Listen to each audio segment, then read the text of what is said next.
Hello. Welcome back to the limited lowdown for another Premier Draft Wilds of Eldraine.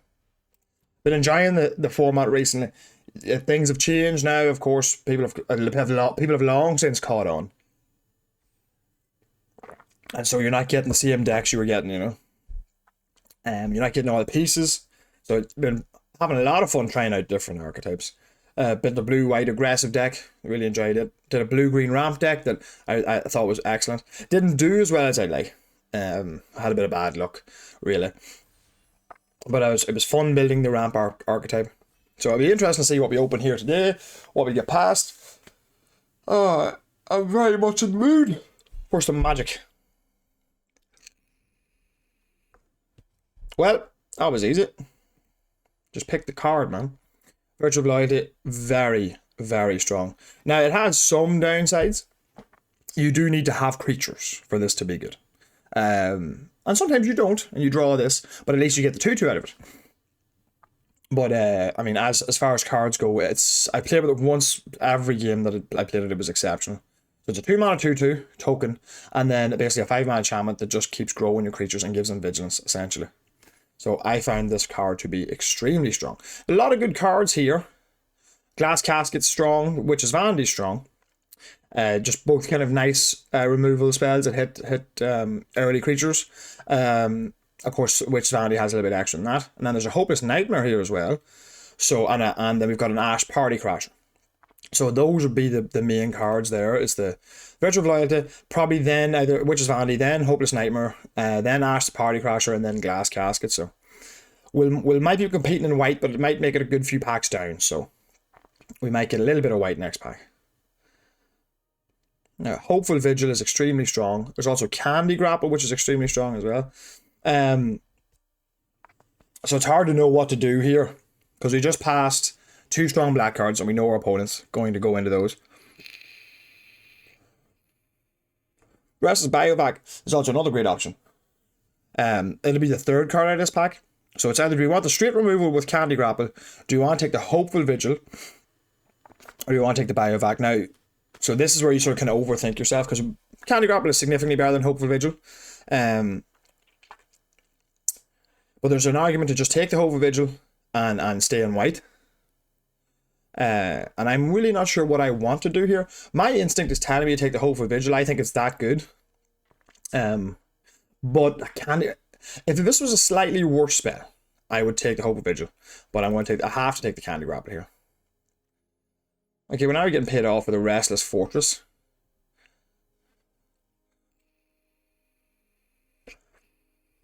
So Cooped Up is exceptional. But I'd like to think the Restless Fortress is a better card, and we get value out of the slot for it. Now, I haven't done this in a long time, but I actually don't actually know that much about these lands. So I'm just going to have a wee look on 17 lands at where Restless Cottage is. Just out of interest. So Restless Cottage. It's got to be like the 3rd best one, I think. No, it's not Restless Cottage. What is it called? Restless Fortress. It's at 56.7 versus Cooped Up, which I'm sure is like 58. Oh, it's actually 56.5, so it's actually worse. Now, I would have taken that regardless, but knowing that technically Cooped Up is worse is interesting. I would have thought Cooped Up would have been slightly better. So, we're happy with that. Huh. So we're in black-white at this stage. I'm not going to play a Stroke of Midnight, or at least I'm not going to take it this early, and I'm probably just going to start with a Sweet Tooth Witch. Hopeful Vigil would of course been wonderful here. So Sweet Tooth Witch is almost certainly the right card here. Just 3-mana 3/2 gives you a food. You can ping opponents down with it. Obviously at its best in green black, but it can also work in black white. I'm interested in the Besotted Knight as well. Stroke of Midnight, I don't mind passing. I don't think it's as far as removal goes, there's a lot of ways to use that token in this set. So now we've an Evolving Wilds. Seeing some nice blue and black cards here. Obira is a brilliant card. Perhaps we're supposed to take it here.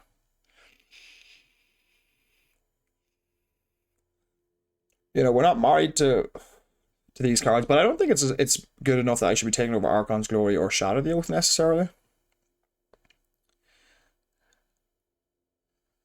I'm going to take my first copy of Archon's Glory. I could take Shadow the Oath if we're thinking we're going to play a sort of a more controlling game, but I will probably have an opportunity to pick those up. Oh, there's a Hatching Plans. I was considering going to... I want a Stockpiling Celebrant as well. Hopeless Nightmare is definitely better than Stockpiling Celebrant. But they might come back around. People are still not picking them that highly. So I'm going to take the Celebrant here. Because people still aren't picking the Hopeless Nightmares as high as they should. You know, I've been in a lot of pods where they go very late. So... there's a Picklock Prankster. We could have easily audibled into the fairy deck there. That would have been fun, because I'm going to take a Spell Scoring Coven here. Like, there's three fairies in this pack. I'm going to take the Spell Scoring Coven because it's just an excellent card, even if you can't cast the blue side. A 4-mana 2/3 flyer that puts them down a card. Just excellent. So. Okay, and there's a late into the Fake Court, so maybe we'll keep our eyes on blue here. I'm not interested in any of the white cards there. So.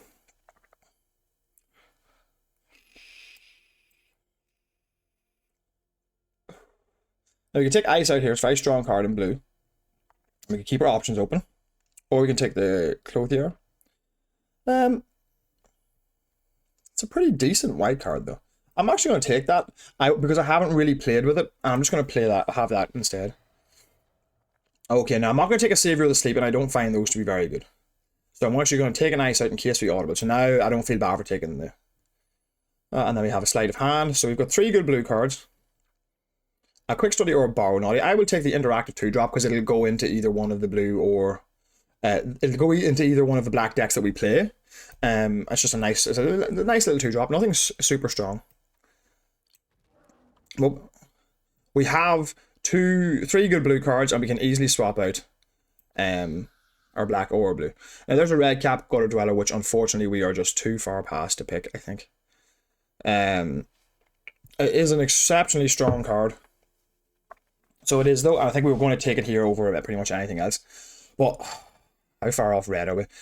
We are a long way off red. I think taking that now is the wrong decision. If we had stayed more open, perhaps you could take that now, but I think taking that now would be the wrong decision. We might see a lot of red this pack, but we're not going to see any next pack. But it is extremely powerful. Nah, we're too split between our colours here. So I'm just going to take another Stockpiling Celebrant. And because I've already got one into the Fake Court and one Sleight of Hand, so I don't necessarily want a third one. Versus Vermin is a nice card, but it's very aggressive, so I'm going to take another Stockpiling Celebrant, I think. And we'll just have to hope to pick up things that work with it. Now there's a Tough Cookie in green as well, so a couple of nice green cards here. But a Fairy Dream Thief is actually fine.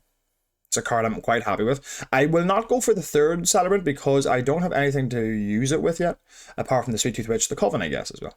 So we'll take a Dream Thief here and pass the rest. A Twisted Sewer Witch.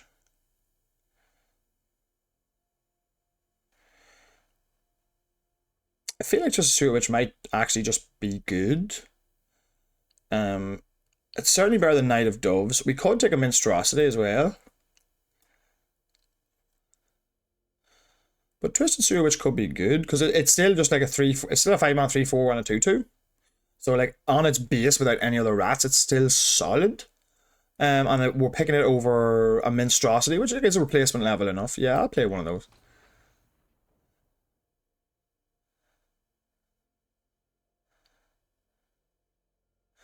And what I will do is I think I'm going to take, because there's nothing particularly strong in this pack, some decent red cards. I thought we would see some red this pack because we passed like none of it last pack. But the third pack we're not going to see any of it either. So I think I'll just take the Calisel Sword as a 2-drop just to fill out those slots. Curve Filler. And perhaps we will play one Shadow of the Oath. Perhaps. It's that or back for seconds. Again, looking blue. Nothing here. We don't really want 2 Sleight of Hands. You could play 2 Sleight of Hands. So Cumberland Code I'm not high on. Stingblade Assassin I'm pretty low on as well. So I think we'll take one Shatter. And that's why I didn't take it earlier. I'll play one of those. Oh, so now we have some decisions to make. Another spell scorn Coven or Feed the Cauldron.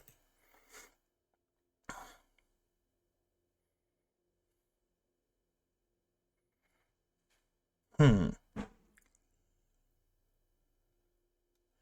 think the Coven here. It's a tough choice for me, but I think the Coven is the correct pick there. Oh, okay, so a nice... Oh, I think we'll just take the Frostbridge Guard. It's boring. But it's just another 2 as a curve filler force. But seeing a Balloon as Gatekeeper this late is nice, you know. We could have had a reasonable blue deck, but the cards just aren't there, really. And I will take an Unassuming Sage. I could also take a Prism here, which would help me cast my Covens. But I'm actually quietly impressed with the Unassuming Sage. Although Hydra 2 drops 2 slot locking now. Nah, I'll take an Unassuming Sage. Fits in nicely on anywhere on the curve. And then we'll take Plunge into Winter, and almost certainly never play it. Oh, that's a late Curse of the Werefox and a late Beanstalk one. 3 Bows of Porridge versus Quick Study. I guess we'll take this. Probably won't play it. Yeah, Quick Study is just not as good as into the Fate Court in this set. But that's multiple Quick Studies we could have had, so.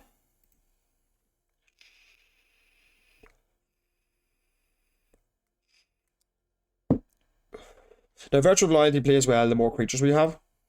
So we currently have 1, 2, 3, 4, 5, 6, 7, 8, 9, 10, 11, 12. 12, yeah, we're doing very well in pack 2 for creatures anyway. And now we've sort of picked up enough 2s that I can kind of take whatever I want here. So we could splash Array. We don't have a whole pile of tapping going on. So I think we're just going to take a Hopeful Vigil to go with our stockpiling Celebrant. I think is the correct pick here. So we'll select that. But we don't have any tapping going on, right? We have the Frostbridge Guards, doesn't count. Yeah, we've like nothing. So we'll take the Hopeful Vigil. We're not getting any of the aggressive black cards, the Voracious Vermins or whatever. We could do with just a little more power, I think. But now we've got 1, 2, 3, 4, 5 2-drops. We might even just drop some of these. I think we'll just... Oh, do we pick a Woodland Acolyte or a Feed the Cauldron? I think a 3-mana 2-2 that draws me a card is worth more than Feed the Cauldron. I would love to have Feed the Cauldron as well, don't get me wrong. But just being able to cast just the one side of this 3-mana 2-2 draw card is busted, so... Strong, not busted, sorry. So I feel comfortable with our 2s, I might even cut one. And I'm more or less comfortable with our 3s, I might add one. And then I might cut one of my 5s. I would like to pick up one more, middling removal spell. So this is just going to be kind of a low to the ground aggressive deck. We do not need the 2-drop. A third stockpiling Celebrant when we can reuse Sewer Witch. Well, that's kind of cool. We can reuse Spellstorm Covering. We can reuse Sweet Tooth Witch. We can reuse Woodland Acolyte. We can reuse the Vigil. Yeah, just another Celebrant. And that's kind of... I'm happy now. We've got 5 good 2s. Now, Dark Tutelage is not a card I'm interested in playing. Stave of Sleeping I don't need. Universal Guide, I've already got 2 4s. So I think we might consider playing a Fell Horseman. We'll see. I'll put that in there. Best card here is Archive Dragon or the Stopgap. So we could take a Restless Cottage, right?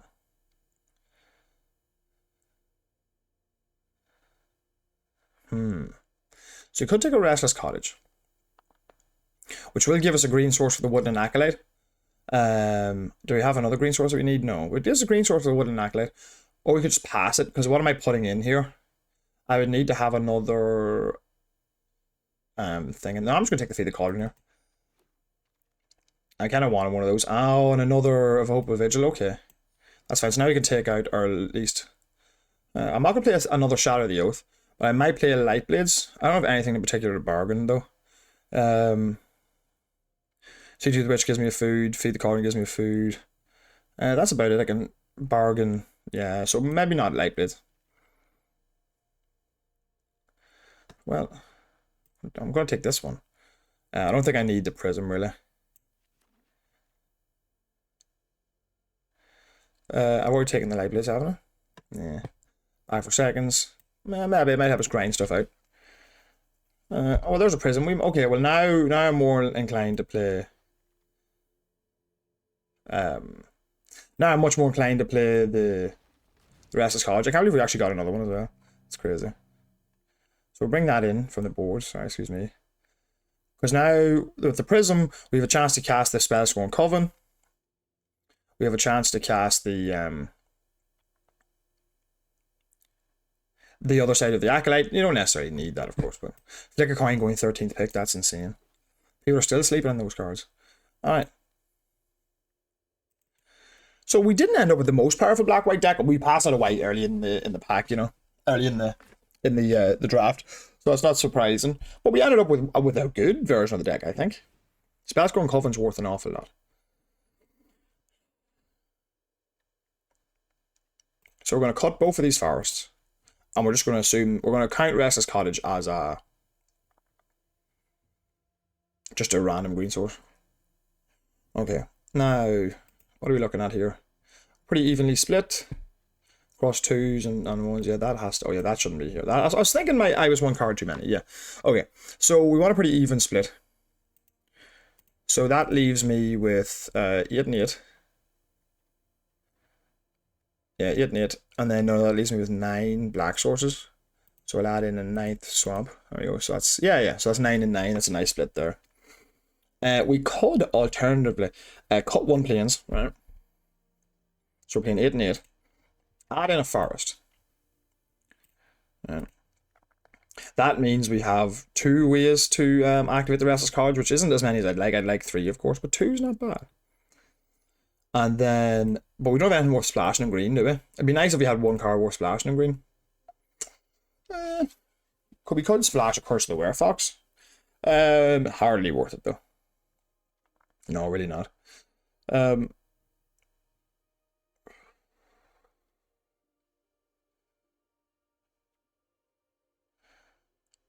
I don't even think this extra forest is worth it. I need to really think about this. Is this extra forest worth it? So we have okay, well, we'll think about what cards we're going to add in a second. Is the extra forest worth it? If we can activate this, it attacks as a 4/4 that creates a food token, and it exiles a card from the other. It's pretty good, right?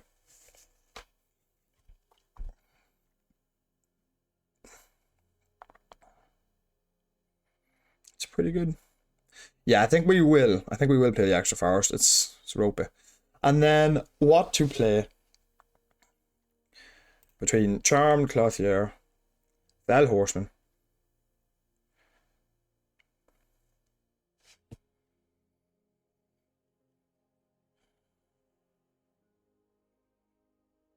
okay, I'm going to play the Clothier, I think.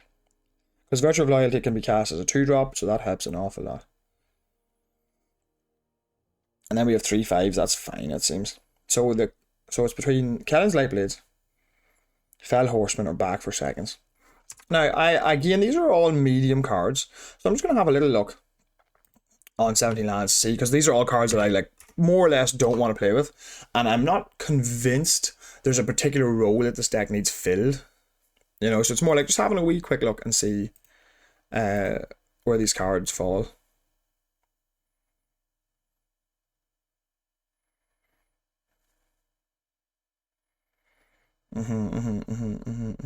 Yeah.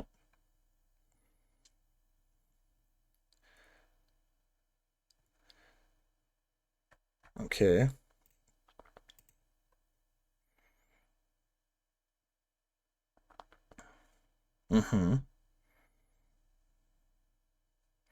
Okay.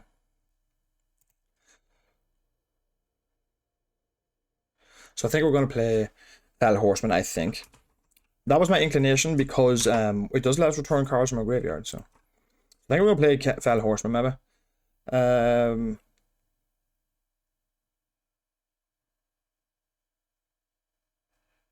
Or that or Canon's Lightblades. You know. Well, I suppose we'll check our creature count, actually. Creature count's 14. That's pretty solid. That is pretty solid. So we can play a Fell Horseman to go 15-8, which is a nice blend. Or we can play one more Canon's Lightblades, and then we'll have 1, 2, 3, 4 removal spells. Maybe we want the 4th removal spell. Yeah, I think we'll take the 4th removal spell. It's close though. Now the Twisted Witch, as I say, is not particularly strong in this deck, but it's a decent body. First of all, 5-3-4, and it's going to create a 2/2 no matter what. And if we can pick it up with one of our 3 start playing Celebrants, we can make more rats. Now that's not a great combo. I know that, but it is a combo. So.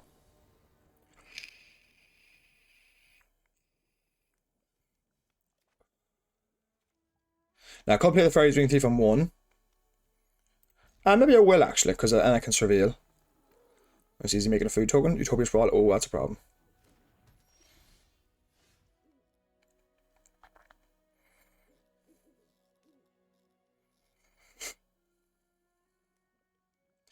I can't afford to whiff on this because he's going to start ramping stuff out. So I think I'm just going to Restless Fortress now. Because I can't afford to whiff if he's going to throw out a 3-drop, like. I need something that can trade straight away. So I can't afford to miss.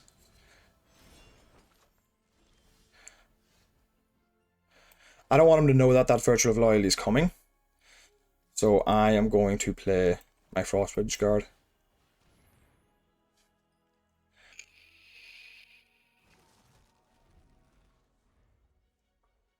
Probably second color is black, I would think. Okay, that's not so bad.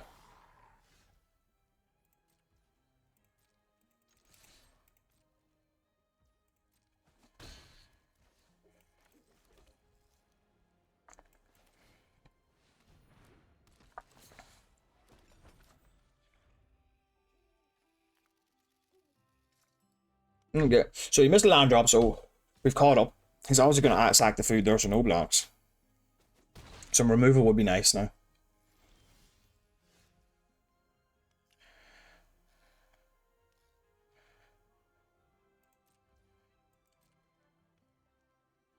He's got removal, so he'll get in there. I don't mind throwing away one of these guys.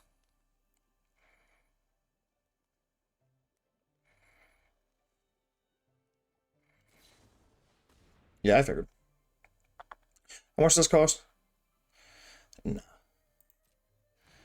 Okay.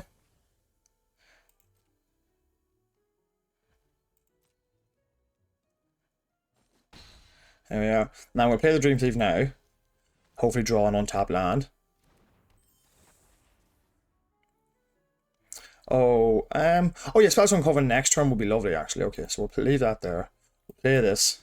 And we can Virtual Loyalty or Kellen's Lightblade. No, let's add more creatures to the board.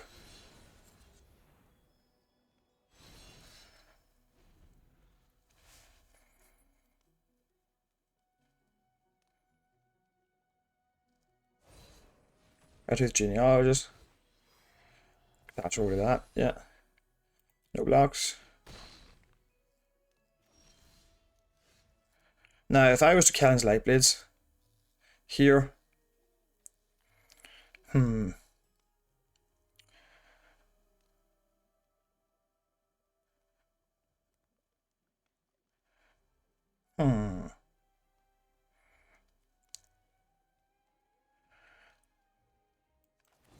Yeah, we'll just play the 2/3, no attacks for now.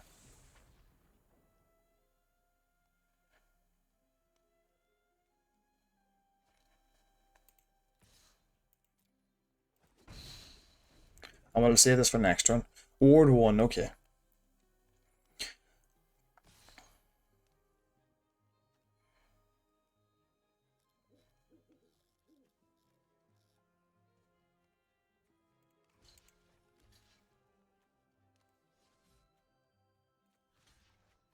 He probably has a trick.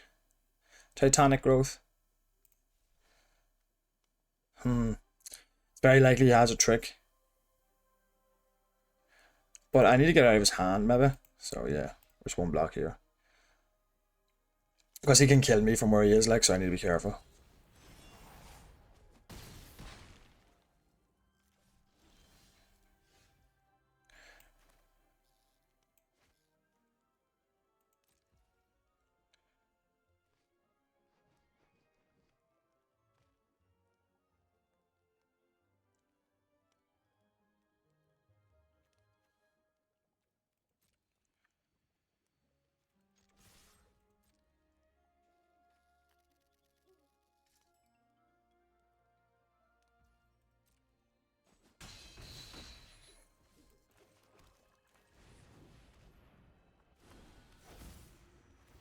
That's probably a better play for now, yeah.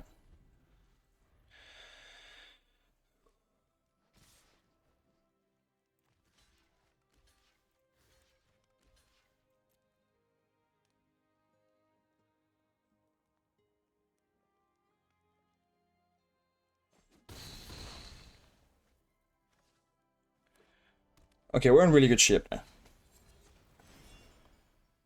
Doesn't have an additional land, so that was literally pointless. Oh.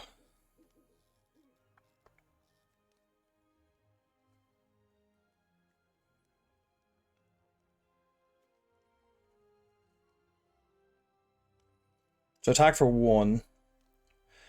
Then I gain 2.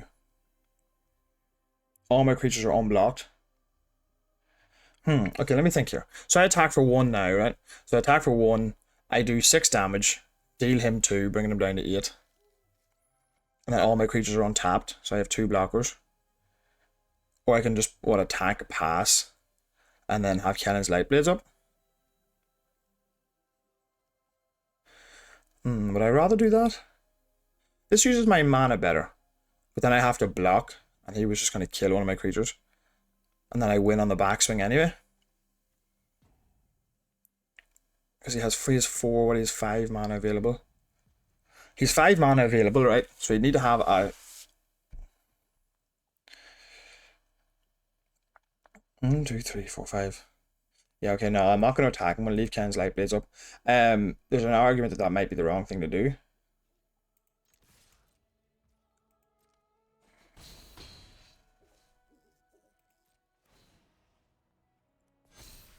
Alright. So now we just block the Scavenger. Ken's Lightblades. Sacrificing the food token.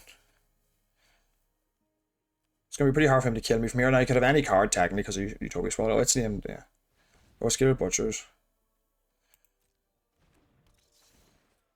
Creature control get menace is probably the best thing.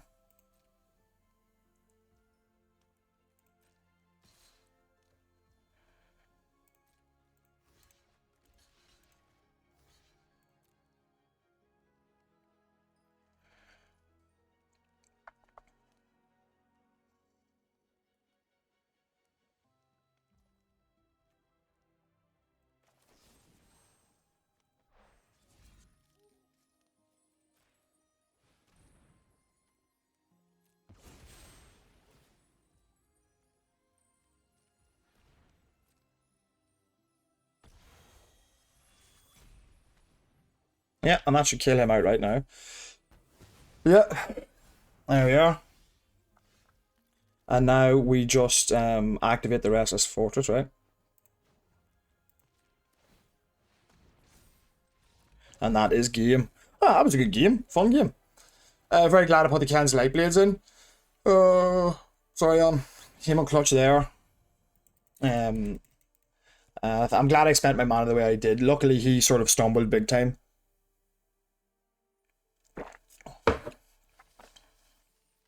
He was able to put me to the test there. I should have thought about the monster roll, actually, whenever I was, the trick that the Werefox has. Should have thought about that. Because if I had it double blocked, I would have got him regardless. So I should have double blocked for sure. The first time, you know.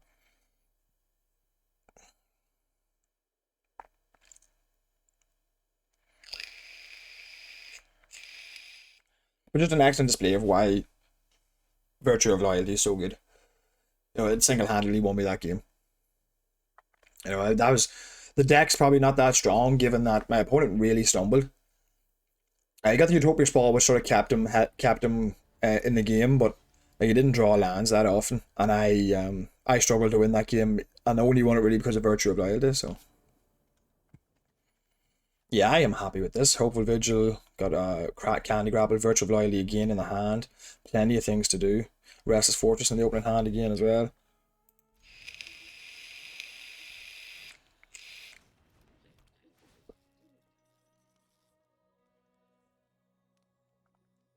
So what do I bin here? I bin one of my 5-drops. Yeah.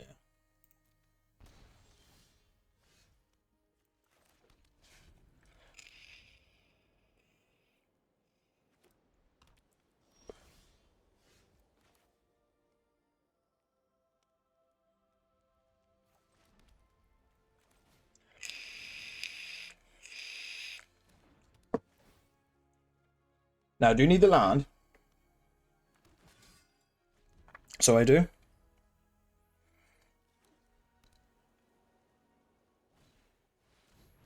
Knight of Doves.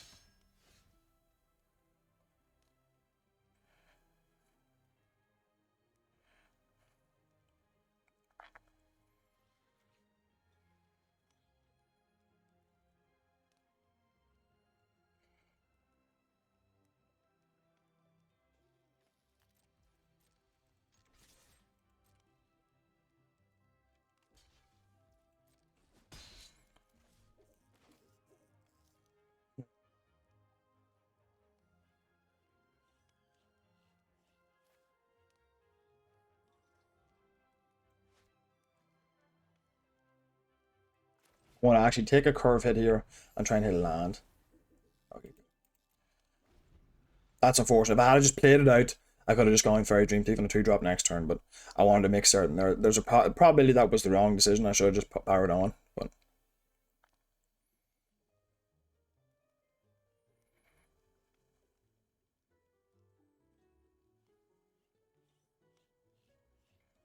at some point I might have to get rid of that Knight of Doves. I'm not sure. He'll be able to sack his Hopeless Nightmare and get a 1/1. So at some point I'm going to have to do that. But I don't want to throw a Candy Grapple on a 1/3 just right now.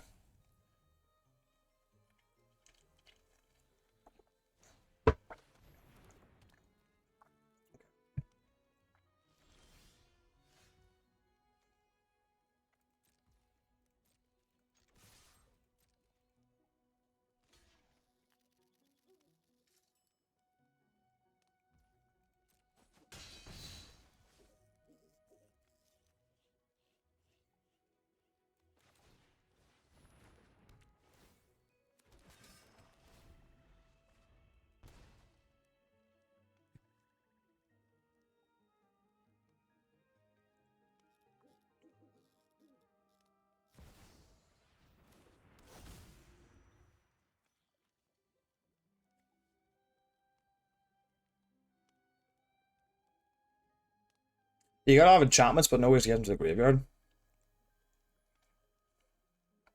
That's the thing.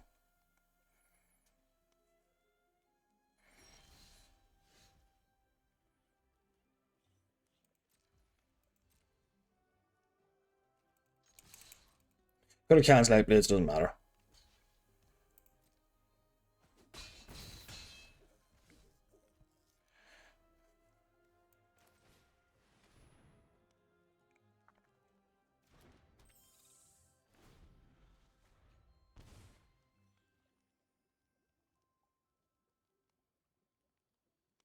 I think the call's a nice draw.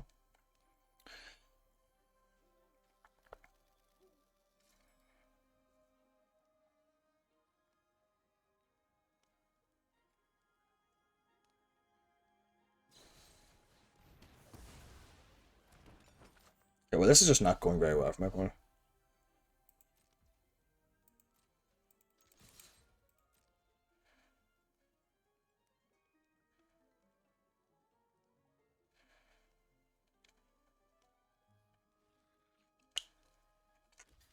Just going to take 3 a turn. And I'm not going to play any lands. I'll play the Virtual Loyalty now. Oh, that hurts. That hurts a lot. That's the problem with Dark Tutelage. And he just straight up conceded. Nice. Yeah, that's the problem with Dark Tutelage. I was kind of happy to see that. I'm glad I didn't waste my... well, I was going to say I was glad I didn't waste my Candy Grapple, but he didn't play any other creatures, so I probably would have had him dead long before, but it seems sensible to hold it. So it did. Yeah, the black-white enchantments matter. Enchantments going to graveyard matters deck is just not a thing. You know, it just doesn't exist.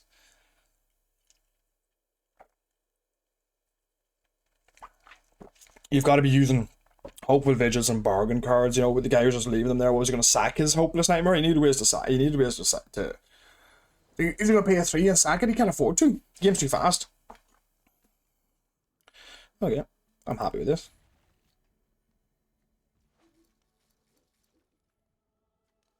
More lead white mana.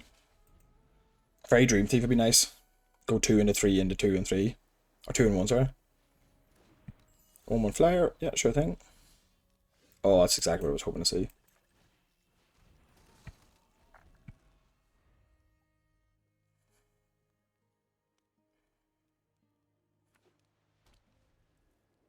Blue-white top deck. Okay, this could be fun. I have found that that deck can be good if you build it the right way.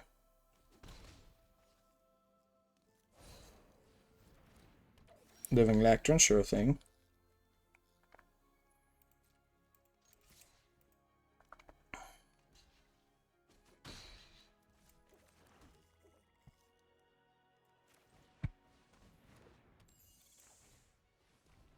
A land would be very nice here. Do you want a tap land or an untap land? Tap land would be much better. An untap land would be much better. Sword. Hmm. Nah, I'll keep that for now.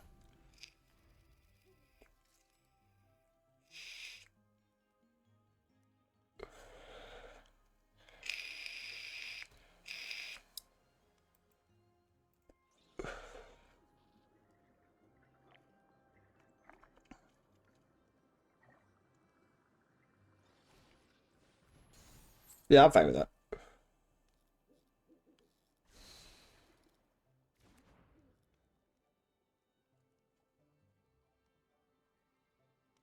Is he thinking of sacking that and putting a roll on it? Yeah, sure.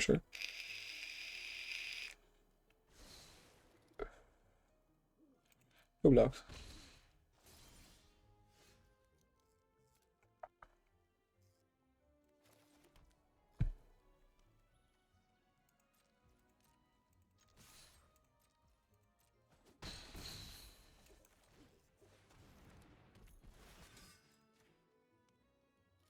From that to my hand, yeah.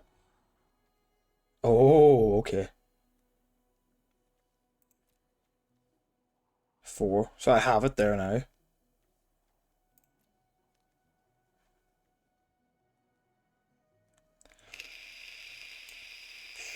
No, we'll candy grab it first. And then we'll do that.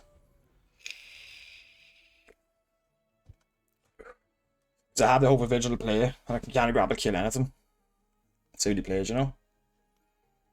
Oh, I should put the land first in case he holds up a counter spell, actually. Didn't think of that.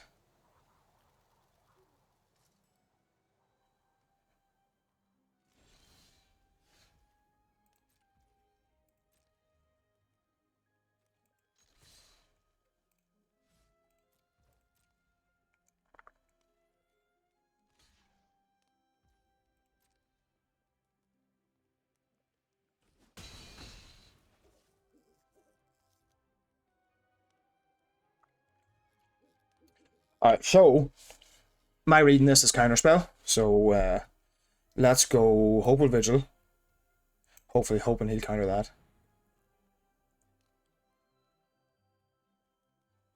Because I'd rather get the cast Elsword online because it'll be a 3/3.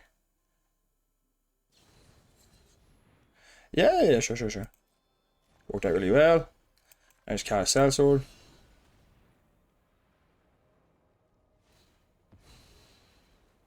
There we are. Oh, that worked out really well. He's going to play this. I'm just going to pitch the Barrow Naughty probably. I don't think Lifelink's going to matter in this game. I didn't think the spell's going to cover. I was expecting Ice Out actually, but that worked out well. So I'd rather get the 3/3 on board. See what he plays.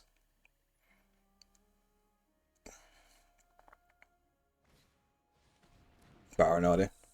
So he probably has Spell Stutter in his hand.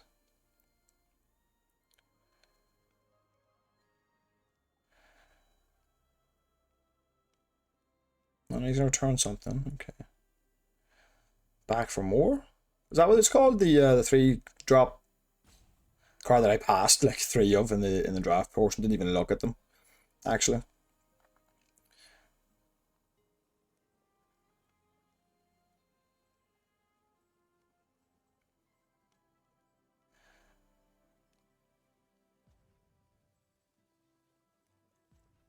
So I'm thinking, yeah, okay, so he's got some sort of thing. So I'm gonna attack all. No, I'm gonna leave the 1/1 back, obviously. He must have some sort of counter spell, you know.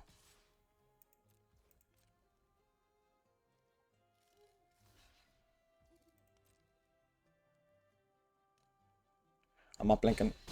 Okay. So we'll just go with a really simple. We'll lead with Baronelli. And then we'll lead with Hopeful Vigil. I think he's got a counter spell.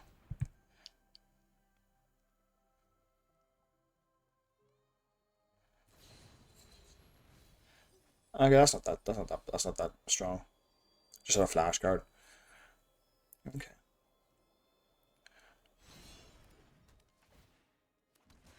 Okay, boom, boom.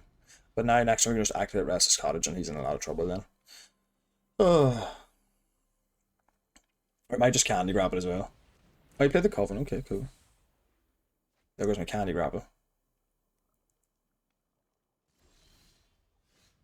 Oh, that worked out.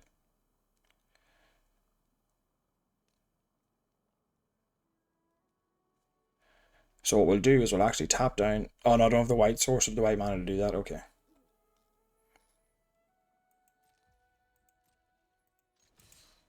So at this point we'll just swing out with everything.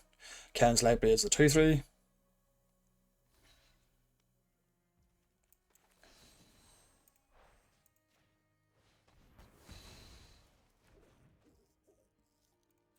May as well activate this. In for 5. And I can surveil that later. Because next turn I can just create a 4/4. And what's he going to do? You know, he's already, even if he chumps, he's already taking lethal. So. And his cards can't trade. His cards can trade, but they can't block well, so. And I can trade off. The 1/3 can block one of the 2/2s. I can just make a Restless Cottage. And he needs to play stuff, like he needs to add the board, he's gonna lose.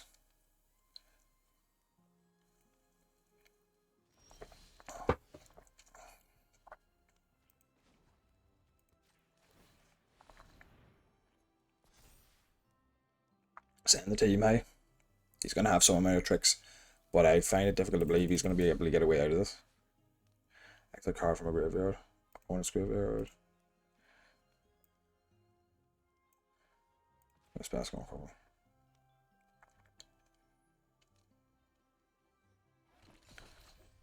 Alright. What's the plan now? Flash. This thing has flash anyway, so yeah, didn't even worry about that. He didn't cast that. So he's got a 3-drop. Could have Feed the Cauldron. Could have Candy Grapple. And here we go. This is a game where Activate the Restless Cottage has been an actual thing. Okay, and then flash this guy in, yeah. Trade with something, take 5, yeah, and then he can chump with the Baronelli, gain life. That's fair. To trade, then yeah, gain 1 life, take 4.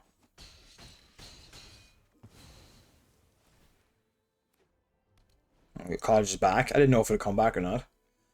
So we just will repeat the same process. That was good though. And now you can play a Twinning Twins, but as I say, it's too late now. If he plays that, he's no man up to do anything. He's at 2. He's at 2 and he's gonna be attacked by 4 creatures next turn unless he has a way to interact with the Restless Cottage. Again, getting the value of that land slot's been huge. Having put the man into it is obviously annoying, but at this point in the game, okay, he can't even cast the 2 spells he has in his adventure yard yet.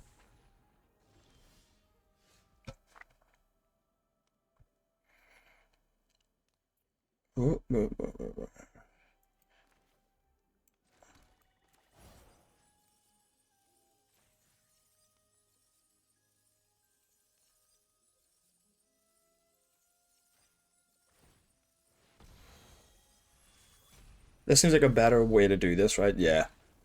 Because then I'm making 2 lethal threats, neither of which you can technically block. Yeah. He was dead anyway, but that seemed like a safer way to use my mana. You know, it'll make things a little bit more difficult for him to deal with. So the deck's doing well so far. Is that 2 games or 3 games? I think that's 2, right? Oh no, that's 3. Okay, so we're on 3 wins already. Deck's performing fine.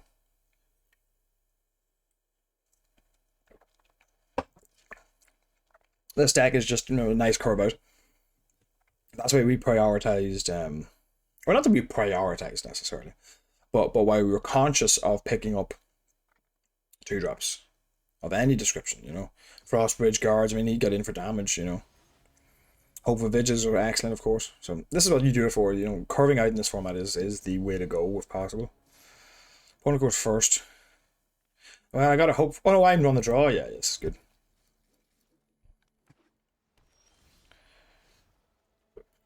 Okay, we got a 3-drop. That's nice. Or third mana. Sorry, that's nice. Could have spell stutter. No, he's gonna play something.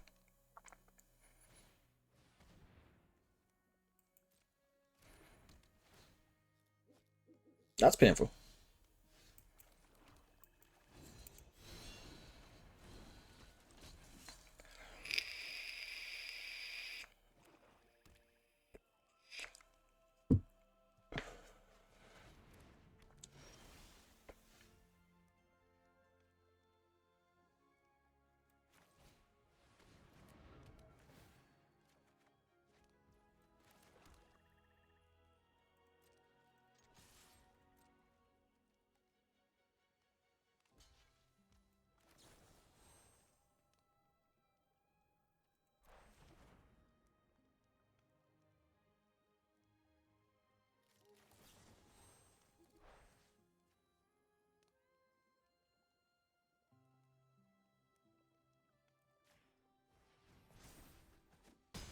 Alright, that worked out.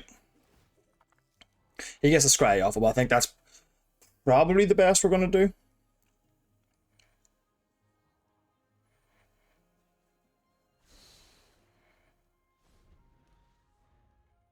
We don't know what his next card's gonna be, so I think getting that 2-3 out of the way is worth our time. And if we don't draw planes next turn, I'm just gonna go unassuming Sage 4, make it a 3-3. Extra Center, yeah, okay, that's a good card to be fair.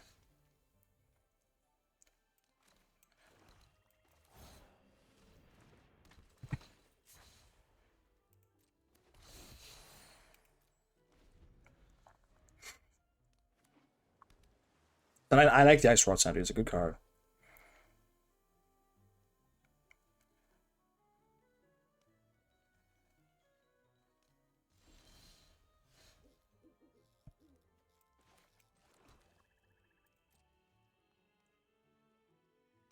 We'll send the 3-3 in, I think. See what happens. Planes. Planes. I can't grab, I'll take.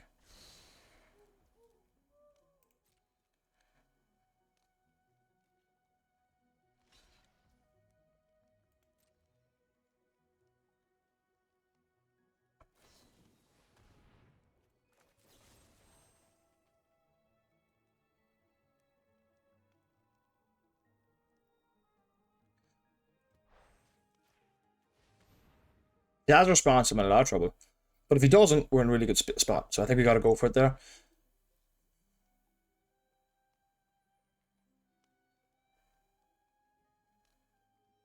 It's possible he has a card. Okay, fair, fair. Here, look, that worked out reasonably well. I mean, you can't ask for much more than that. I got a candy grapple this turn, so.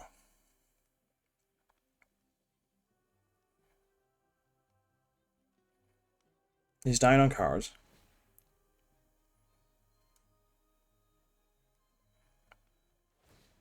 Yeah, so he's gonna get in for 4, yeah. Nice.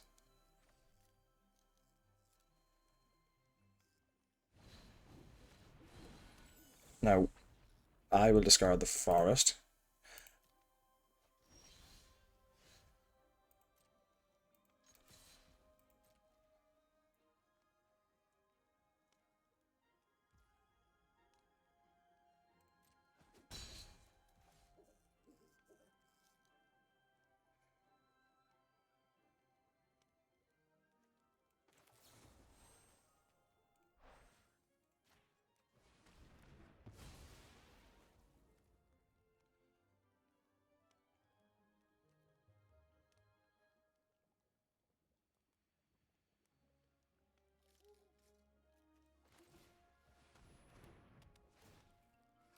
He knows it's there, so I'm just going to leave it up. I'm not going to leave it up because he knows it's there. Okay, opponent's probably stuck on lands, it looks like. Or has too many lands, maybe, so he's flooding out a little bit. Now, we have Virtual Loyalty here. I just need the second planes and I can use it.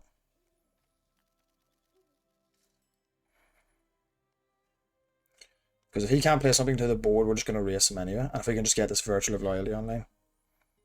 Yeah, sure thing, go for it. Just need a planes. That's all I need.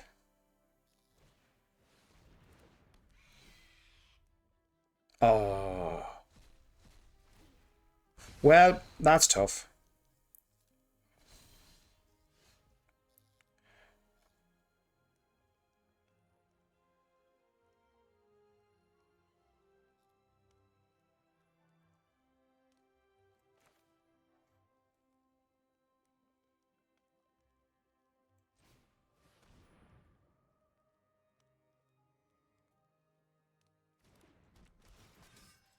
Now, I can replay the Vigil, or I can replay the Prophetic Prism. I'm going to bounce the Prism. Actually.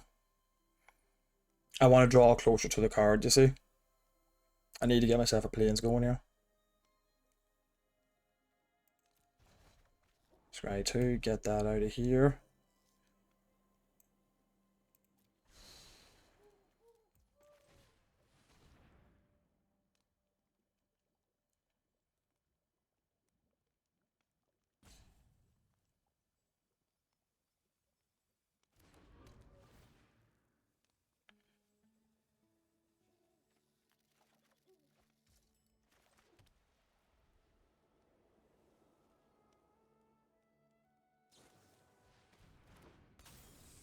Okay, we're in a lot of trouble here.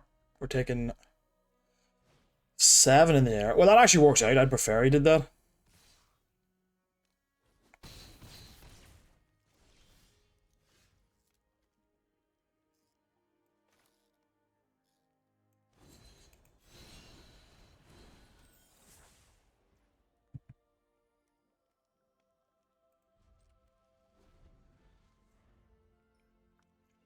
He doesn't draw a card. We're actually in good shape.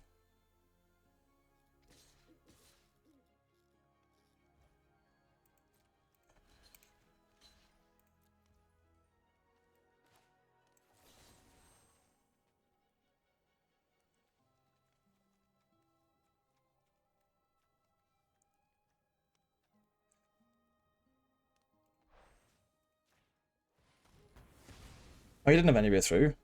I'm very surprised. I thought he would have had something. Unless he's got a Horn Lockwheel or something now.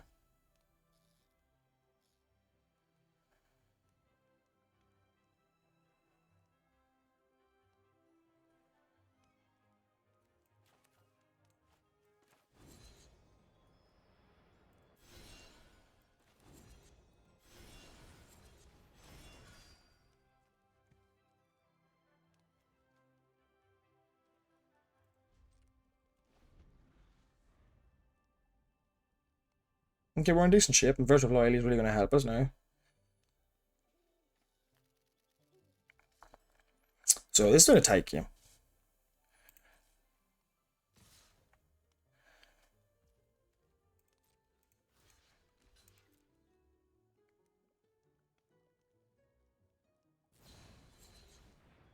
Yes, that doesn't do anything, right? It just gets him into damage.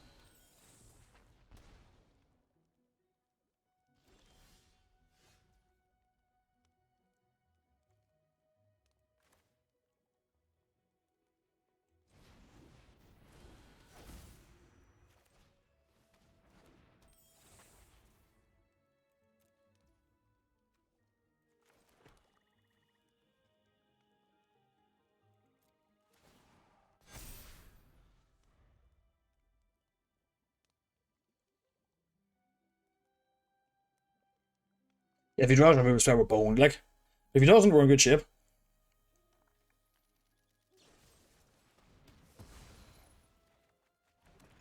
And now we're just dead, aren't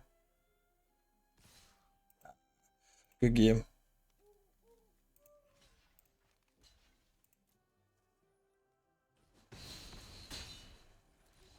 That was a good game. That was a really good game. We were boned there, unfortunately. There's that spreading seas killed us, which is crazy. But that was a really good game. That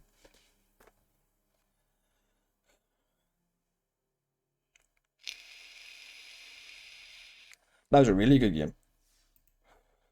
I don't know that we made any real mistakes in that game.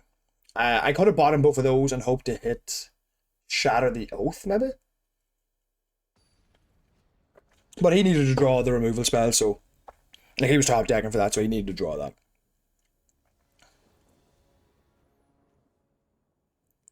No, lovely, lovely hand here. Hope of Vigil, Sweet Tooth Witch, Candy Grab, Spence, Golden Coven, Stockpile 7. We hit our lands. This is a very good hand. That game was a lot of fun. Did I make one mistake when I... Yeah, even that... Yeah, I think even that exchange with the Ice Rod Sentry was fine.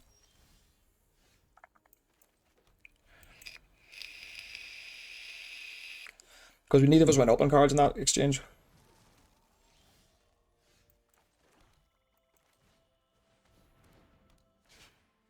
Okay, so 2-2 versus 2-2, looking good so far. Blue-white top deck again. Should have a decent advantage here just because it's, you know, the blue-white top deck.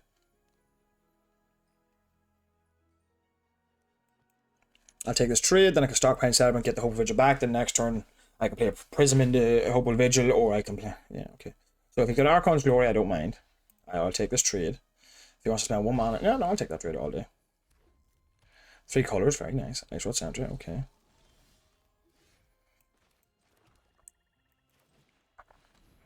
Spend our mana efficiently.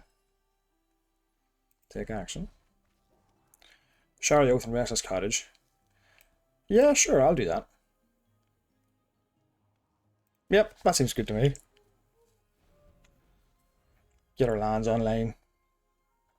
Now, what's the plan here?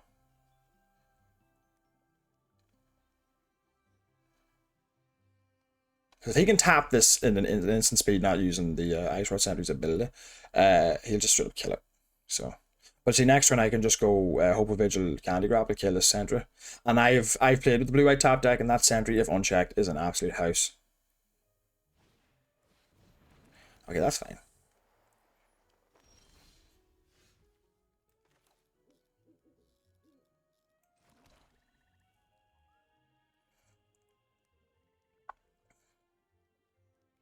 So Hopeful Vigil now.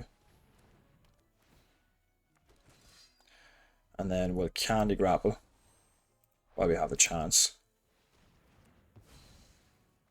And then I'll send my 3-2 because I have a 2-2 to back it up. The next turn I can just spell Storm Coven if I want. Okay, yeah, I'm happy with that.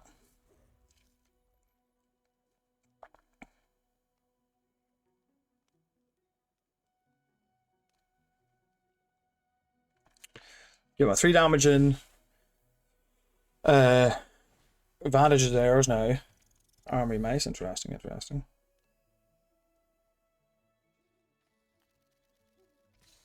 if you're not going to block him, you have to attack. This is true.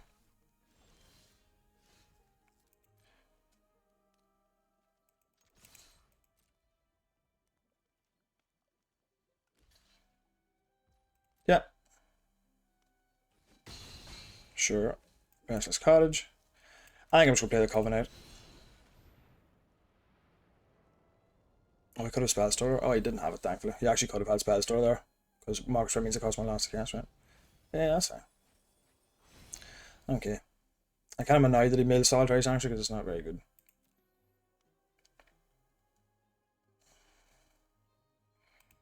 Well, at least he's more likely to hit a land now, I think.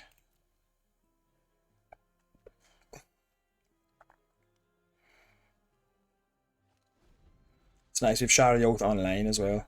A Prophetic Prism will let us use Restless Cottage as soon as well.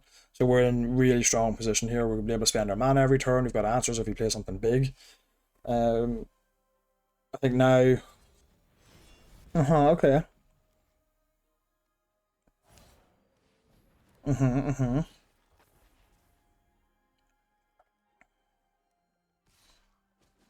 Okay. Now, we'll just send the 2/2 in. We'll keep the 1/1 back. Send the 2/2 in. Yeah. Just trade there. Then we'll play our planes here, will we? Yeah, we'll play our planes. Prophetic Prism. Draw a card. There we are. Now, we could actually start playing Sediment back or Coven, which wouldn't be a bad idea. But I don't know if we're going to... We'll just play the Witch for now. Okay, we're in good shape now. I'll trade off here, maybe. Because I'm a long way off stockpiling Celebrant into... No, I'm not actually one land off stockpiling Celebrant. Yeah, okay, that's fine. Get your value out of that's fine.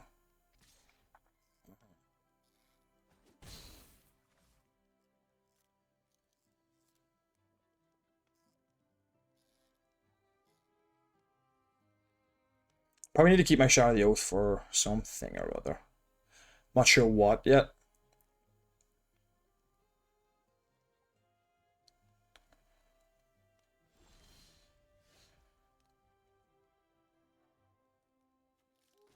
He's not playing anything, so I'm just going to activate this.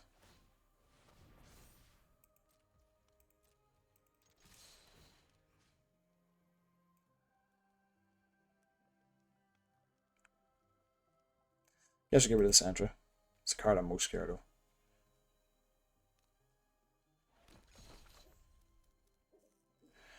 See, I'm assuming he's holding a counter spell. Or some sort of interaction, so cancel out this. They can't bargain it, so I get in for 4 here.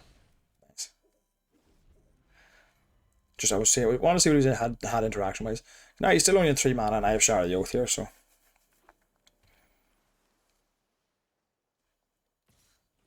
Yeah. Now he's gonna pay the transmuter, is it? Yeah, that's what I do. Alright, so we're just gonna set up here. So we'll go stockpiling Celebrant first of all. Current Hopeful Vigil. Take action. Bottom.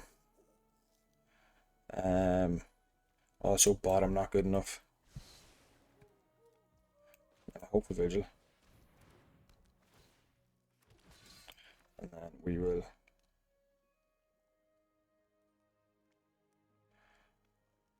you can technically Prophetic Prison this guy. No, we'll just play him though.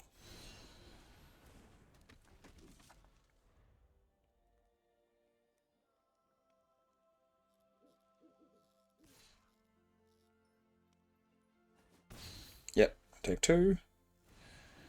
Picklock Prankster. Land. This guy.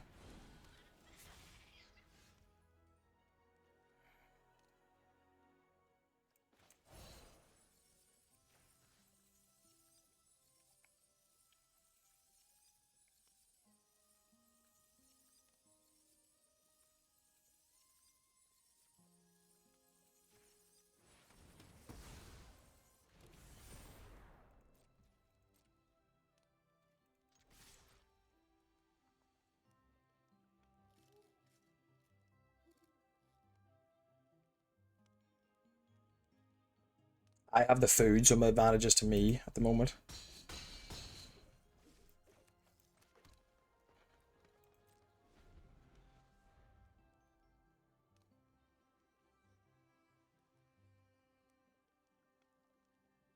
It's only hitting for 5 currently, so the advantage is massively in my favour.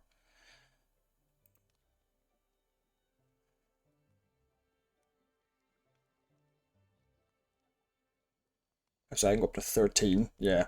So the advantage is hugely in my favour, it's just a matter of, depending on what he does, we'll see. If he doesn't attack, then I'll just Hopeful Vigil and see what I can get. If he does attack, I'll just sack the food to be on the safe side, I think. And I have a thing here I can crack it before.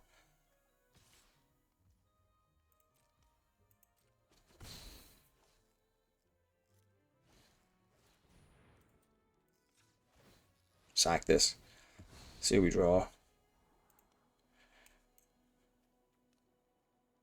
Do I want that now?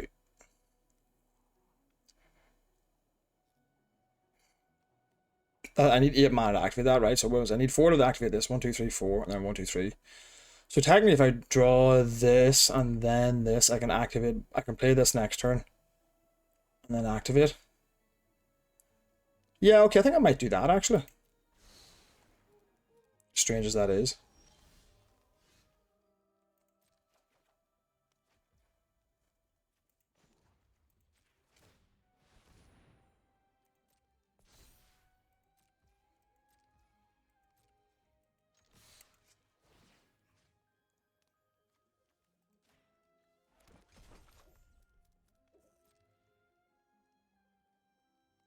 This puts him in a really awkward position. And I can double activate both my man lands next turn. And I still have mana to add food, so even if he can hit me for...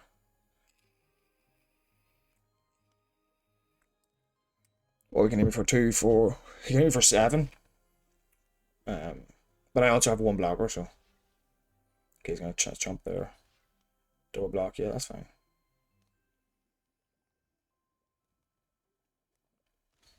Trade there. Trade there, take 4. But I'd rather kill the 2-1 than 1-3. I'd rather kill the 2-1, to be honest.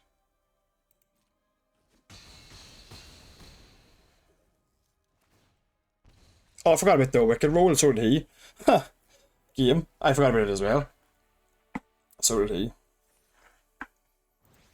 Oh, back to Platinum finally. Very nice, very nice. Deck's been well, mana land's been excellent. Good way to use my mana in the end of those games, because I don't have that much in the way of the card draw.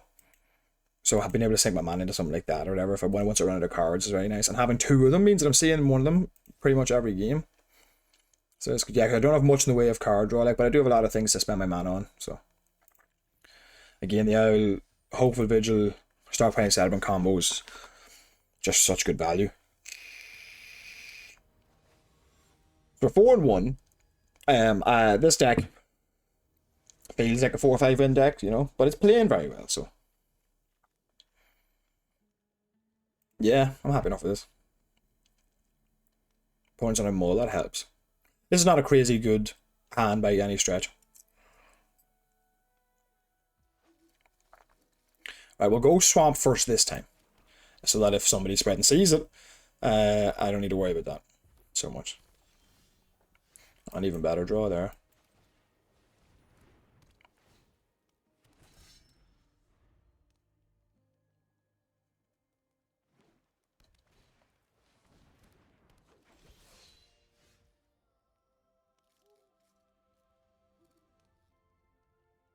Now, I can Archon's Glory here to get this out of the way, and then Borrow Naughty, but then I've got to hope to draw a land number, an untapped land.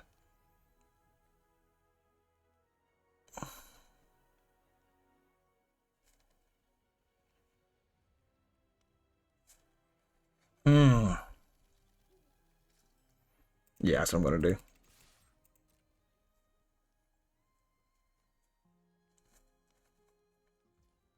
I just took the damage. That actually suits me perfectly.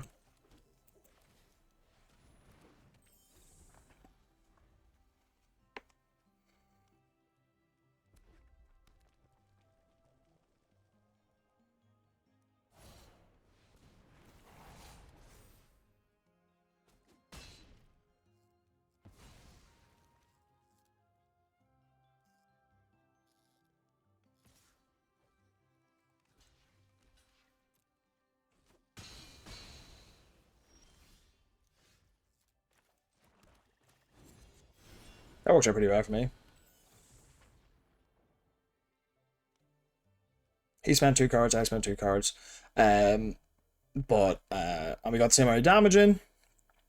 But I get to keep the Hopeful Vigil, you know what I mean? And if he wants to return the Regular Bank to his hand, he has to pay a 2, which in a fast-paced game like this is not necessarily good.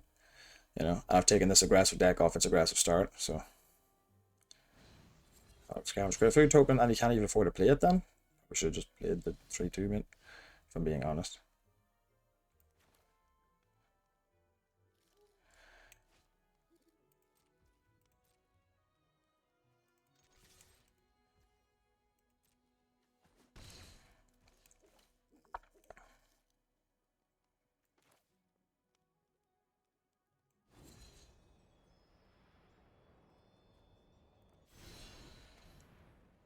I'm just going to draw the card.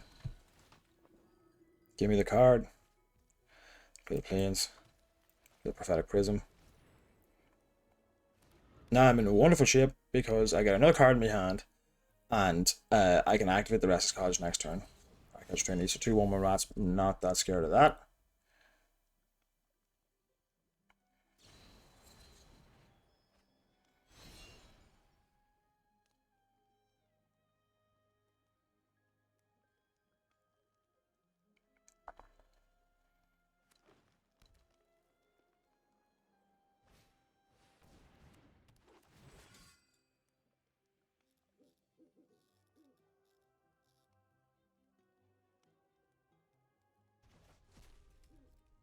It's fine.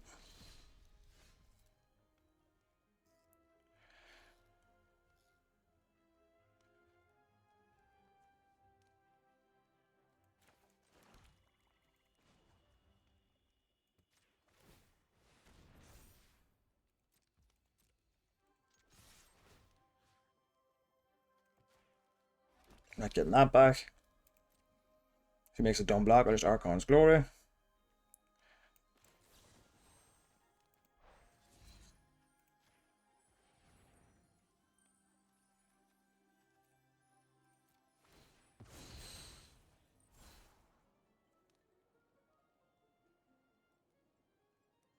Yeah, I gotta keep that.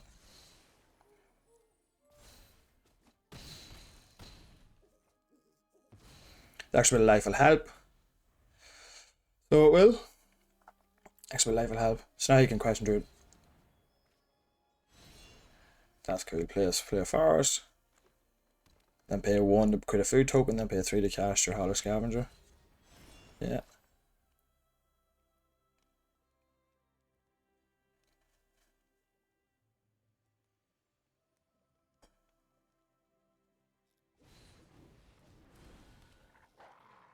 Can't afford to activate the food token, so I'm just going to send. Ping ping.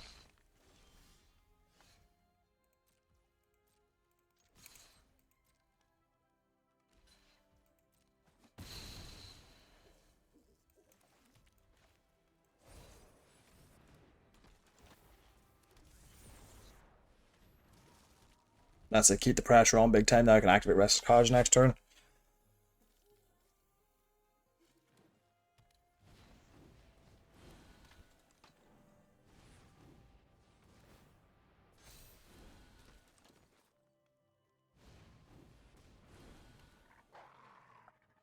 Send everybody.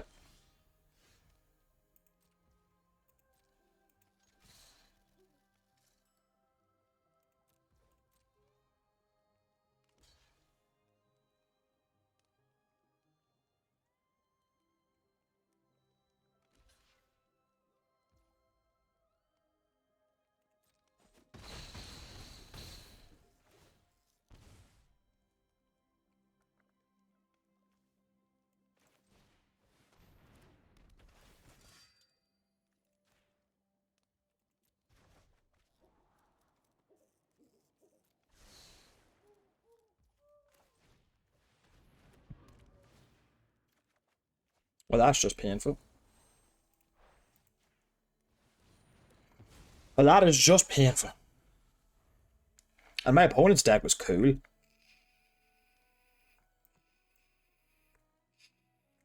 I just drew very well.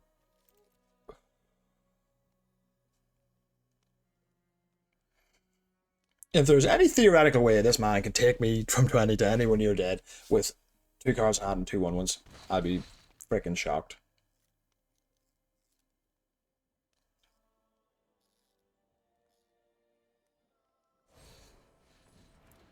Pretty cool.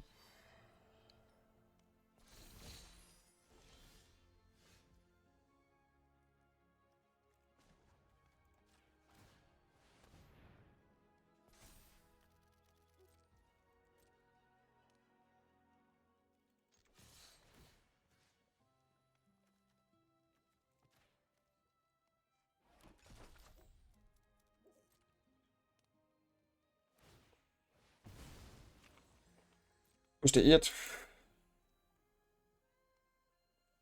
No, he takes 8. So. Yeah, even if he chumps the sewer, which he still goes to 8. Still takes 8 exactly. Or sorry, even if he chumps the Restless Cottage, he still goes to 8. Or he still takes 8, sorry. Oh, that was a nice, efficient game. You know, got everything done that needed done. Spent our mana very efficiently. Put our opponent under a lot of pressure, traded well, and then, of course, on top of all of that, we drew well. Which is important. This deck is very mana hungry, actually. There's a lot of stuff you can do.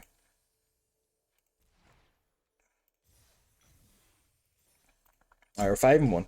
I was concerned because I debated for a period about whether to sack the Hope Vision and get the Scry, or whether to just sack the food and keep the Hope Vision around for when we drew a Stockpiling Celebrant. And of course we did draw the Stockpiling Celebrant, and I was thinking that might have ended up making the difference, having made that decision and not have the Hope Vigil there as an option. But it didn't make a difference. So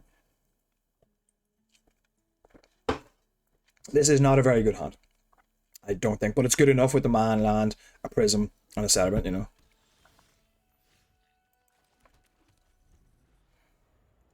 He's black, which is nice actually. Black green. Okay, what's his first card? Season Growth. Okay, that's nice.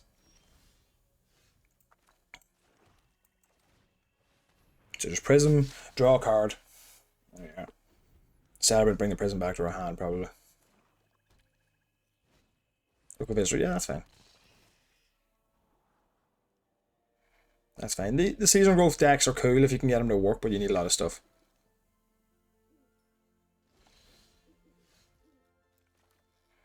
Okay, well now we're in a really strong position.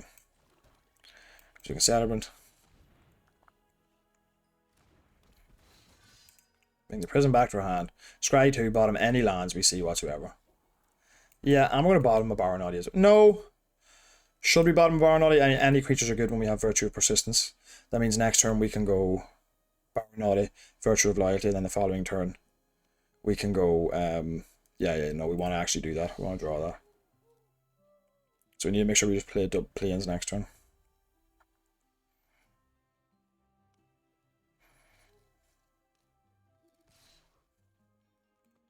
No blocks. Our creatures are better. Then, oh, well, now that we have Virtual Loyalty, our creatures are worth more. So this is not a trade that I'm interested in. So he's obviously got a combat trick. He's going to use it anyway just so you can draw the card, which is smart. Titanic Grove taking 6 would be pretty rough. They could just also have the Wear Fox Bodyguard, but give it a monster roll token, whatever. But that would still mean he would trade, so it probably doesn't work as well. Oh, nice. Very nice. So here we go. Baron on it. Yeah. Virtual Loyalty. Yeah.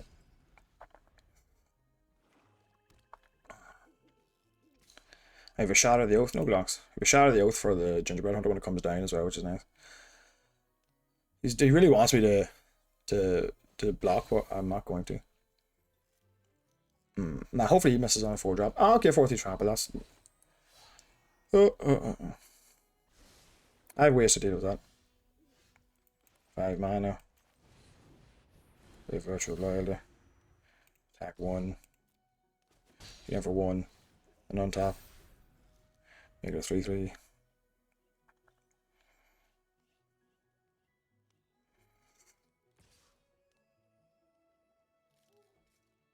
No blocks.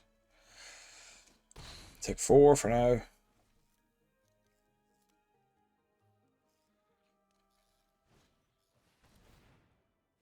That's cool.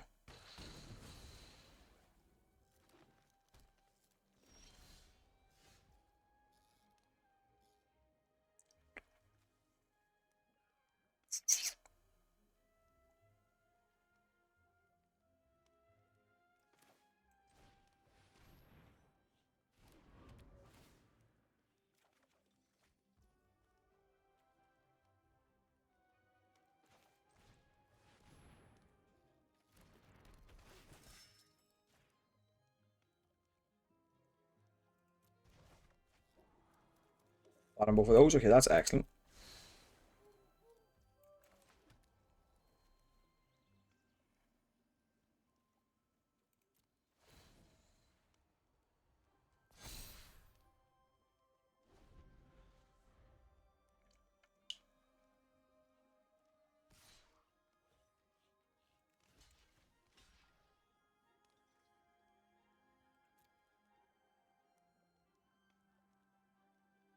So I thought he was representing a trick, but I don't know if he has been, because of the way, well, yeah, he won't tag with the visitor, so.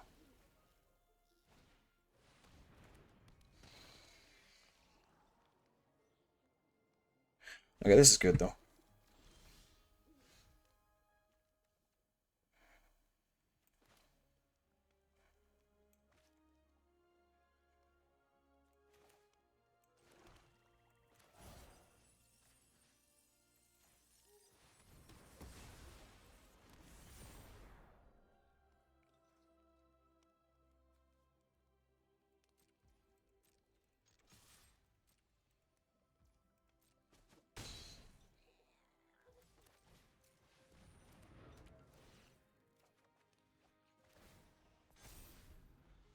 Yeah, I've got a 6/6 now, that's good.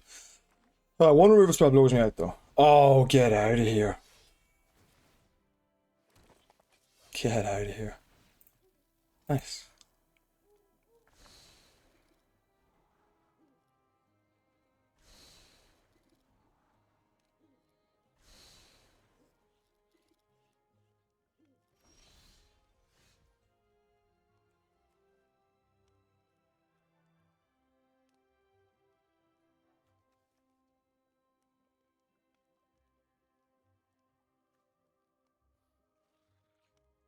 Hmm.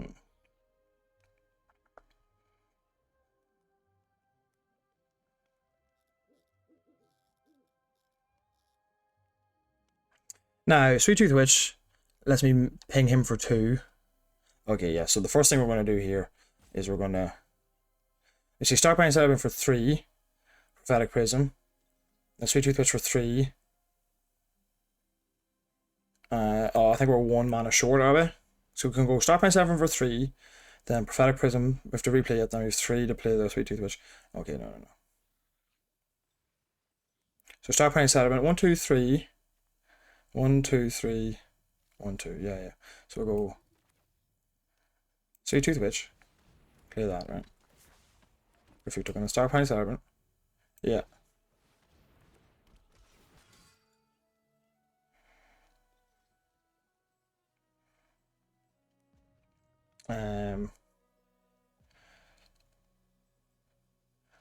Yeah, the witch. Bring the witch back. Yeah, take action. Bring it back. Bin that.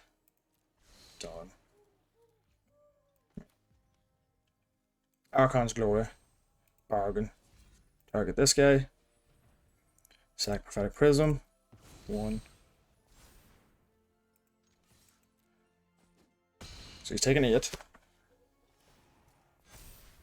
You know my life back. And now try and use the witch to finish him off, I think is the plan.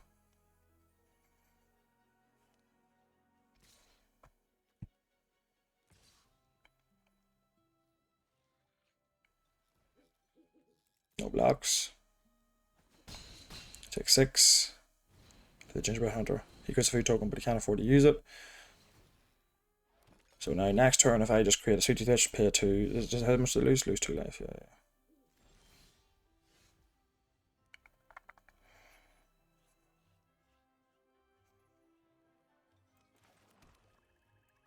You play the witch.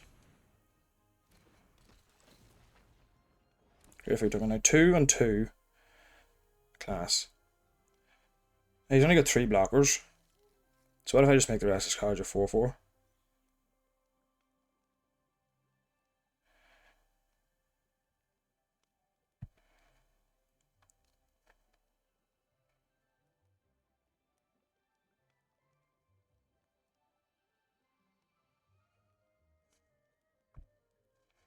Yeah, okay, so my options here...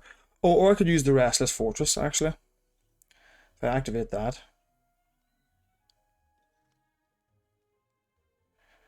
How much do I need to activate that? 4 to activate that. 1, 2, 3, 4. I can activate that. Play the Dream Thief. Yeah, that's exactly what I want to do, I think.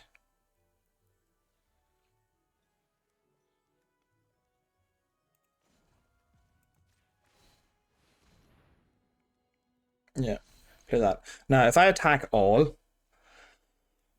he can block. He can kill one of the triplets. Alright. Yeah, no. So attack 3 is 3 blockers. He can eat one of them. Yeah.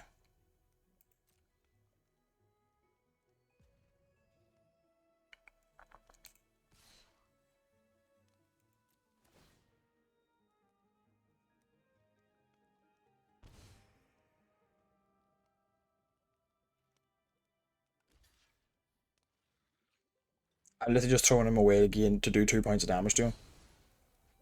Play Fairy Dream Thief.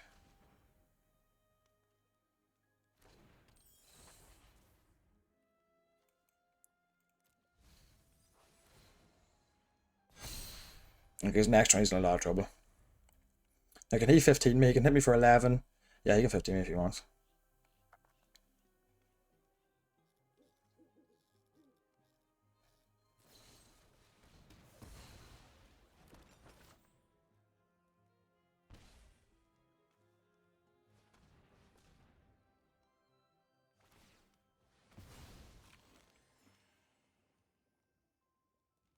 I think I have one. Two Fairy Dream Thief for 2. Sweet Tooth 2/2. I think that's it. I think that's game.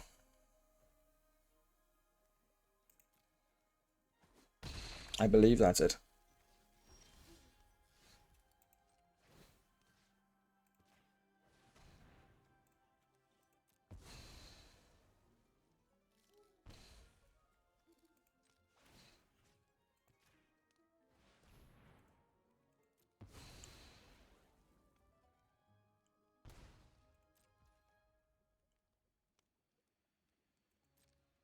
He might have leap and ambush, of course.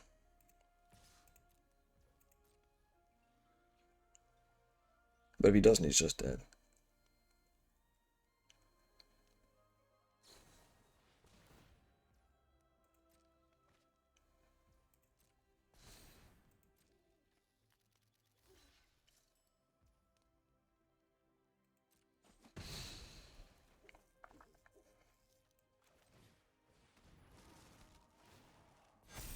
Oh, yeah, I'm in good shape here now, though. We should still be able to win. Being able to beat Gruff Trippers would be insane if I can.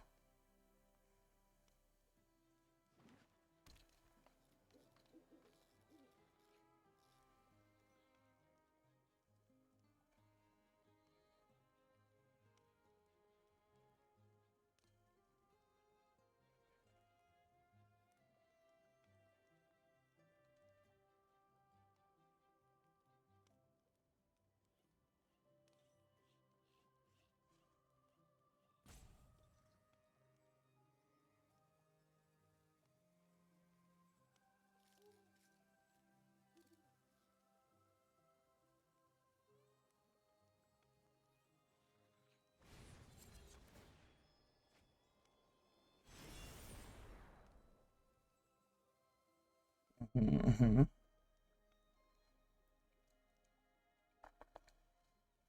Let's be very careful.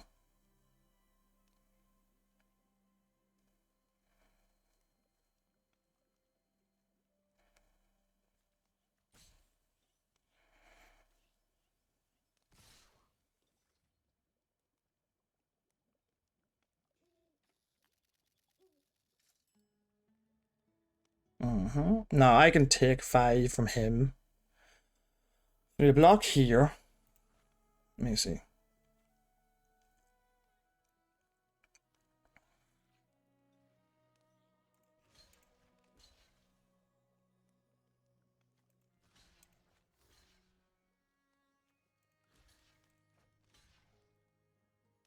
Did we block like that? Yeah.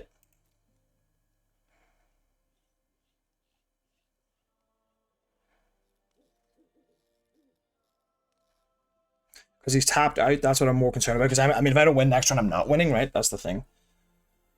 So if I block like this, I take 6. He can just if he has Titanic Growth, I mean I lose.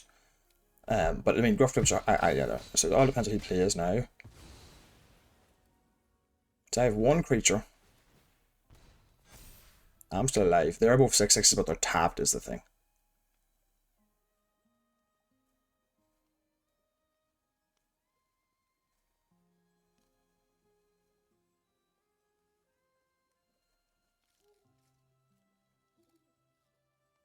I blocked the wrong way. I should have kept the... I'm an idiot. I should have kept the witch alive.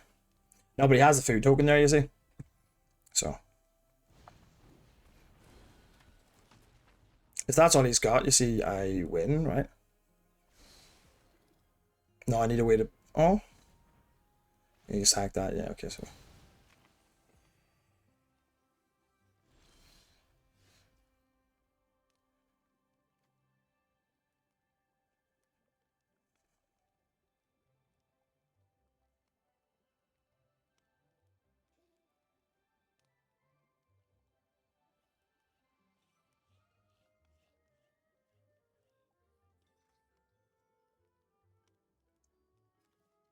So 4.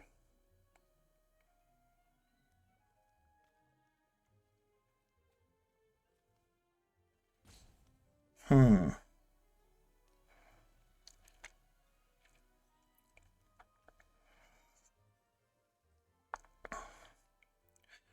Four, 5, 6, 7. I have 8 mana, right? So.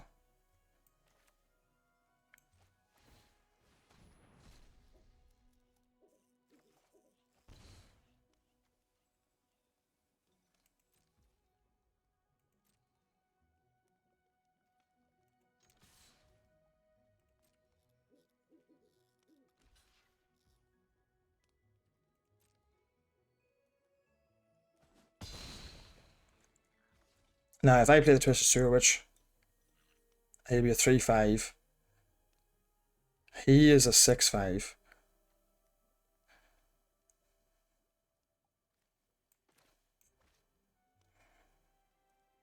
Did I just die? I might have. I think I just died because of the... What was it? Because that one life. I didn't even think of that. I think I just died.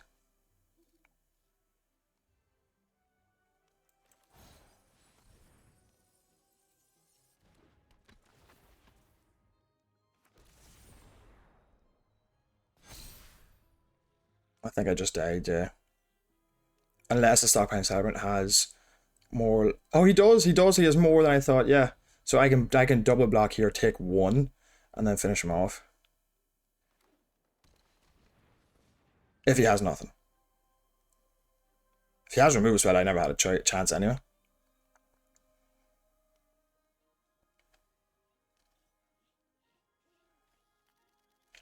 I definitely think I could have won this game as well. Battle Horseman. That's not the worst. Target is -2/-2. That's a really good play, actually. Hopefully he has the wit to play that.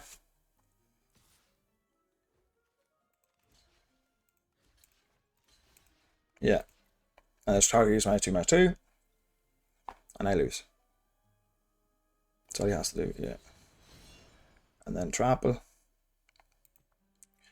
Good game. I had me all day anyway.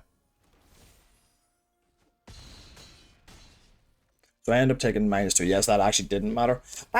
It's Gruff Triplets, for God's sake. You know what I mean? And we were close. We were so close. And I'd say if I went back over that game, I could find a way to win that game. You know?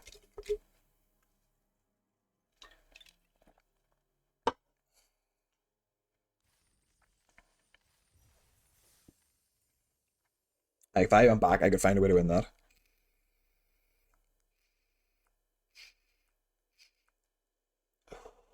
There's definitely some mistakes made there. I blocked incorrectly with the Sweet Tooth, which is well. I don't know why I didn't put it on the 3-3. That was so silly. It's because I didn't want to trade. Yeah, no, I should just put it on the 3-3. Oh no, because then I would have traded my. Yeah, but that point wouldn't have made a difference. Yeah, so I should have blocked the Sweet Tooth Witch on the 3-3 and just traded off for the Gingerbread Hunter.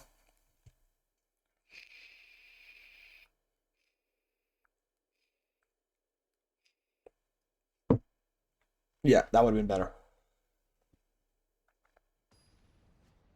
But Gruff Triplets at the end of the day. He got Gruff Triplets out and I almost won. And the way I had to play was just to try and get over the line. And if he didn't have that card, I won all day. Like, so 2-drop, 3-drop, 4-drop. I can live with this. 5-drop actually as well. And all the mana I need technically to cast it, color wise.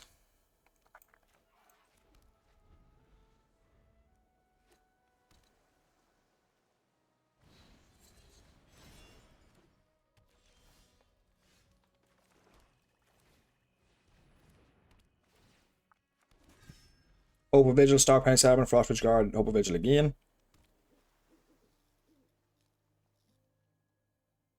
Bounce spell. Yeah. Fair.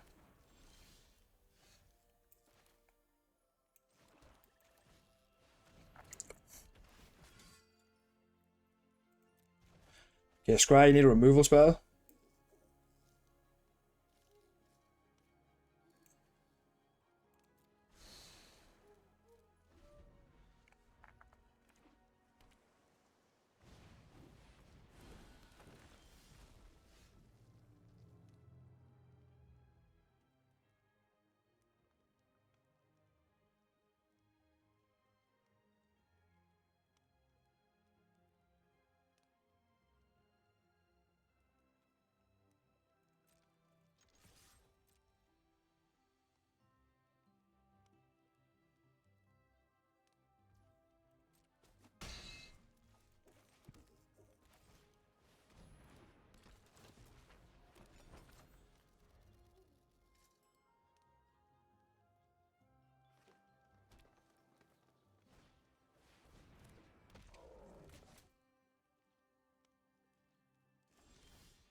I'm playing defensive. I like it.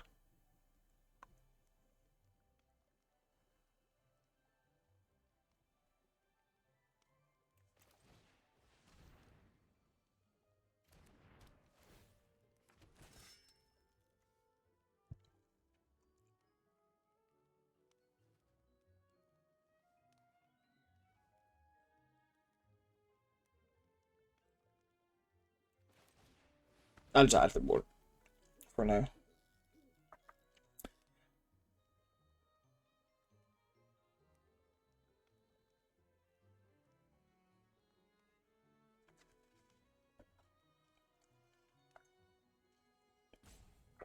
I don't think my opponent's. I think my opponent's just like on another tab or something. I don't think he's holding a counter spell or anything. Oh no, maybe he is. I don't mind if he counters my Frostbridge Guard. I really don't. You're more than welcome to, sir. It is most likely the worst card I have. So.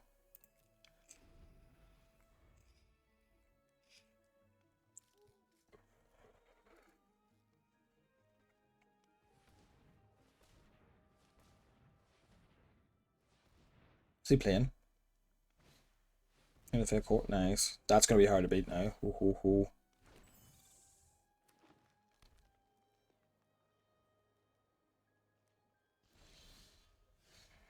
Okay, we've got 5 mana now.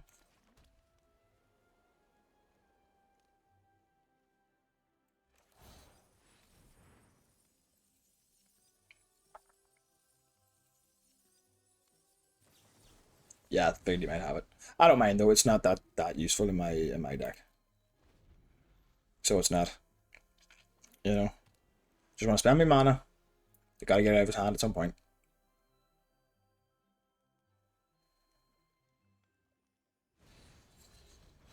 Yeah, that's fine. Ping in for 2, yeah. Fair.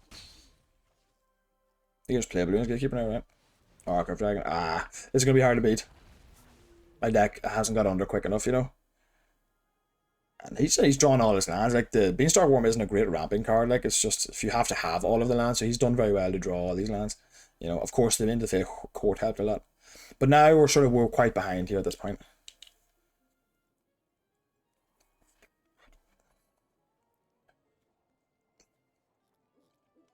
And I would expect we were not able to get under him quick enough. Now we're going to have a real grueling fight. You know, these big decks are very hard to beat once they get going. And he's got a 4, 6, and a 5 right in the board, and we haven't been able to get under him at all.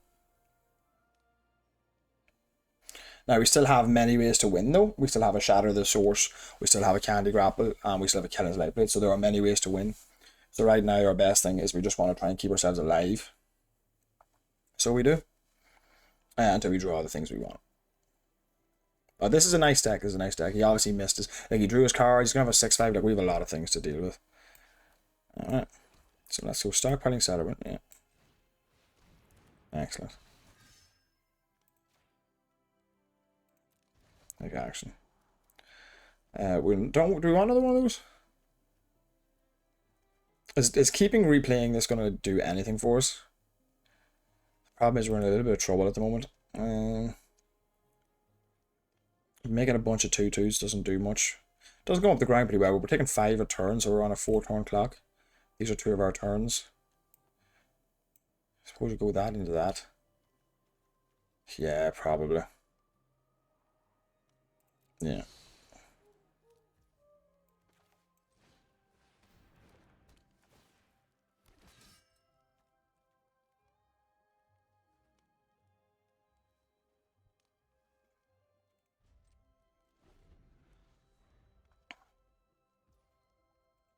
Just attack with 2 flyers, what I would do. Yeah. We're gonna have a rough time of it here.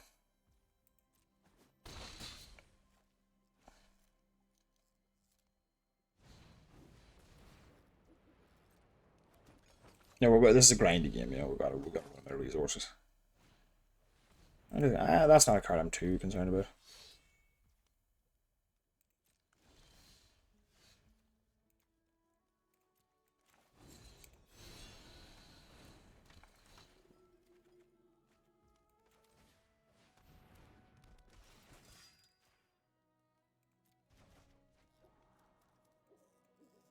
Now we get bin both of those. Now just dig into removal here. We need it soon.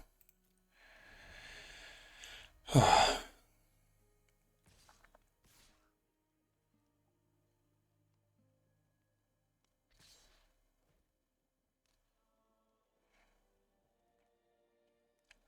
gotta trade off with the 3-1, so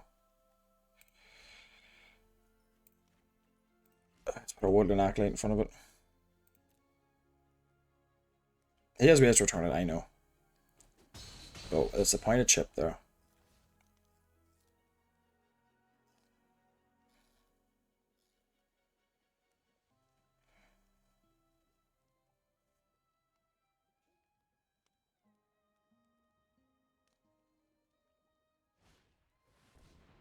That's fine. Yeah, he's just gonna keep making food. Yeah, must have Night of the Sweet's Revenge or something. Or maybe just likes the instant like life game.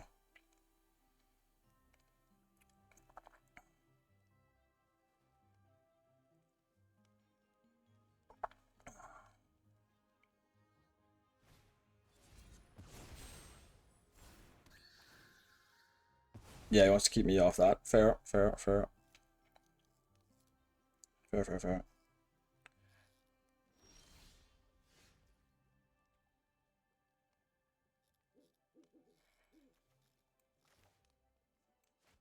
See, you control any fairies it does, so we'll play this first, because then if he has a thing, I can still pay for this. The last card out of his hand.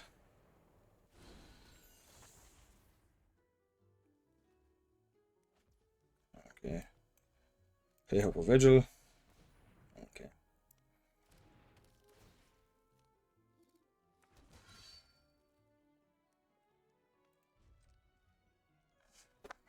Now, I've been repping Archon's Glory the whole game. Hopefully, yeah, it's just a land, okay.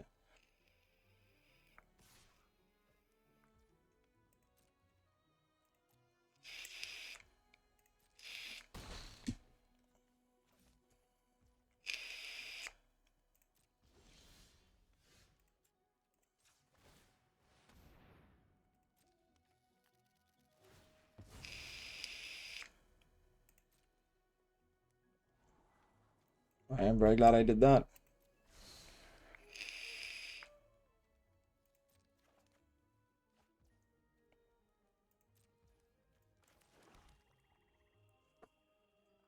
No.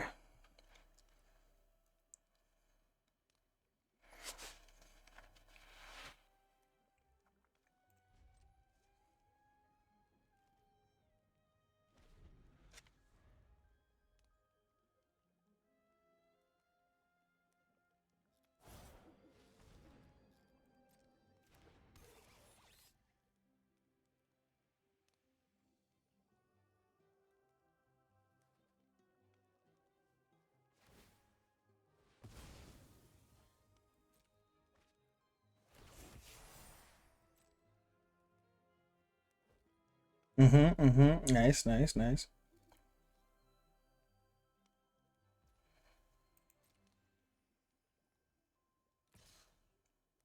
You should send the 1-1 as well.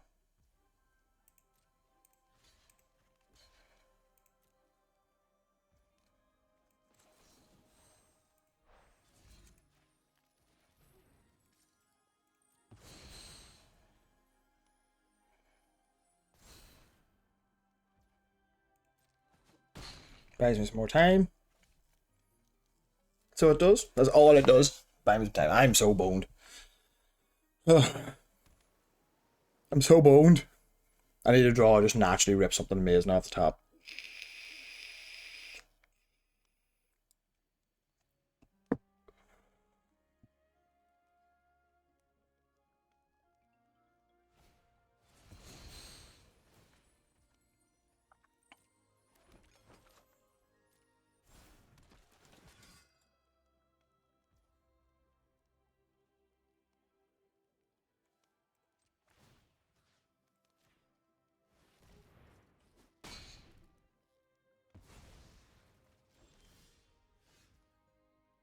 I don't think that's gonna do it.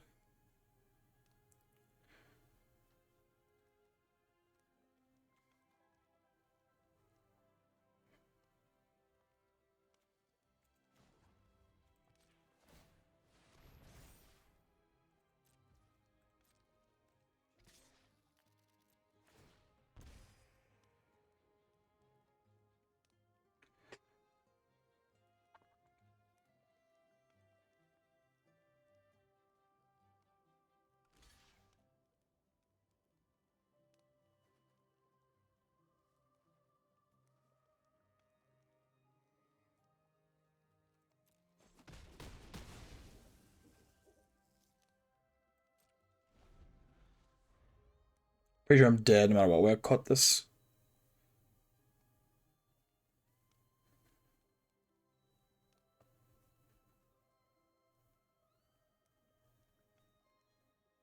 He's probably wondering why I did that, because what else am I gonna do?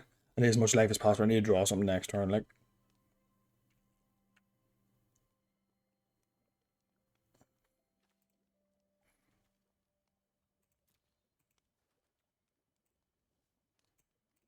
Three, four, five, six, 7, 8, 9, 10, 11. 11 lands, yeah, okay. He's playing very cautiously. Just trying to give himself more turns. But I think as this board stats, as this board state stands, it's not looking good though.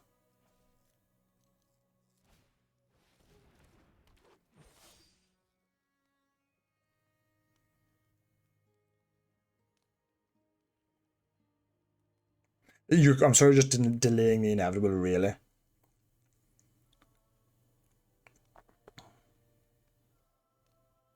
But who knows? There might be a way out of this. I do have a lot of removal spells, and there are not that many. There's another flyer I have to deal with, yeah.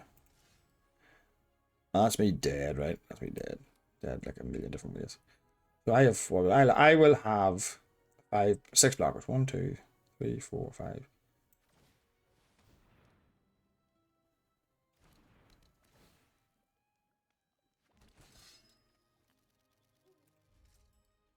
We're just delaying the inevitable. I'm going to get absolutely wrecked here any second now. I think it's more aggressive to win this game by now, but he needs to worry about that. Yeah, that's right. Fair.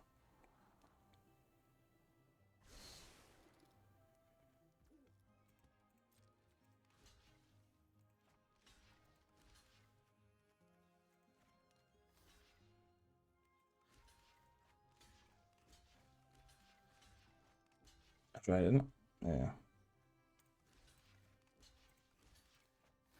Okay, that's the best blocks I can do. I take on 1, 2, 3, 4. Yeah, so I need to take one of these guys off. So I need to take a trumper off there. Trumper off there. Actually trump there. I need to do like that. Alright. And then 1, 2, 3, 4. And then what do I do here now? I can't do it that way, so I gotta try and get the biggest things off the board though. That's it, right? 1, and then I'm taking 1, 2, 3, 4, 5, 6.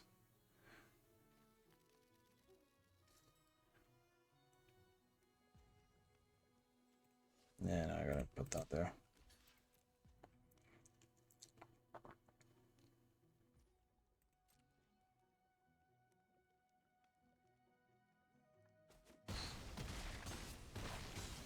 Oh, not even close. Oh, I thought I blocked enough. Oops. Oh, he has trample, of course. Yeah, yeah, that's right. That's right, so I was right to double block there. Yeah, yeah. Ah. Deck just bad, very bad matchup, you know. And once he got into those fives, I had very little hope, you know. 5-3. Ah, that's pretty good though. That's pretty good though. Like I lost to Gruff triplets there is not, you know, not the worst. Alright, well, I hope you enjoyed. Oh, well, actually, before I do that, let's have a look at the deck here. I did think it was about a 5-win deck, so I think that's fair.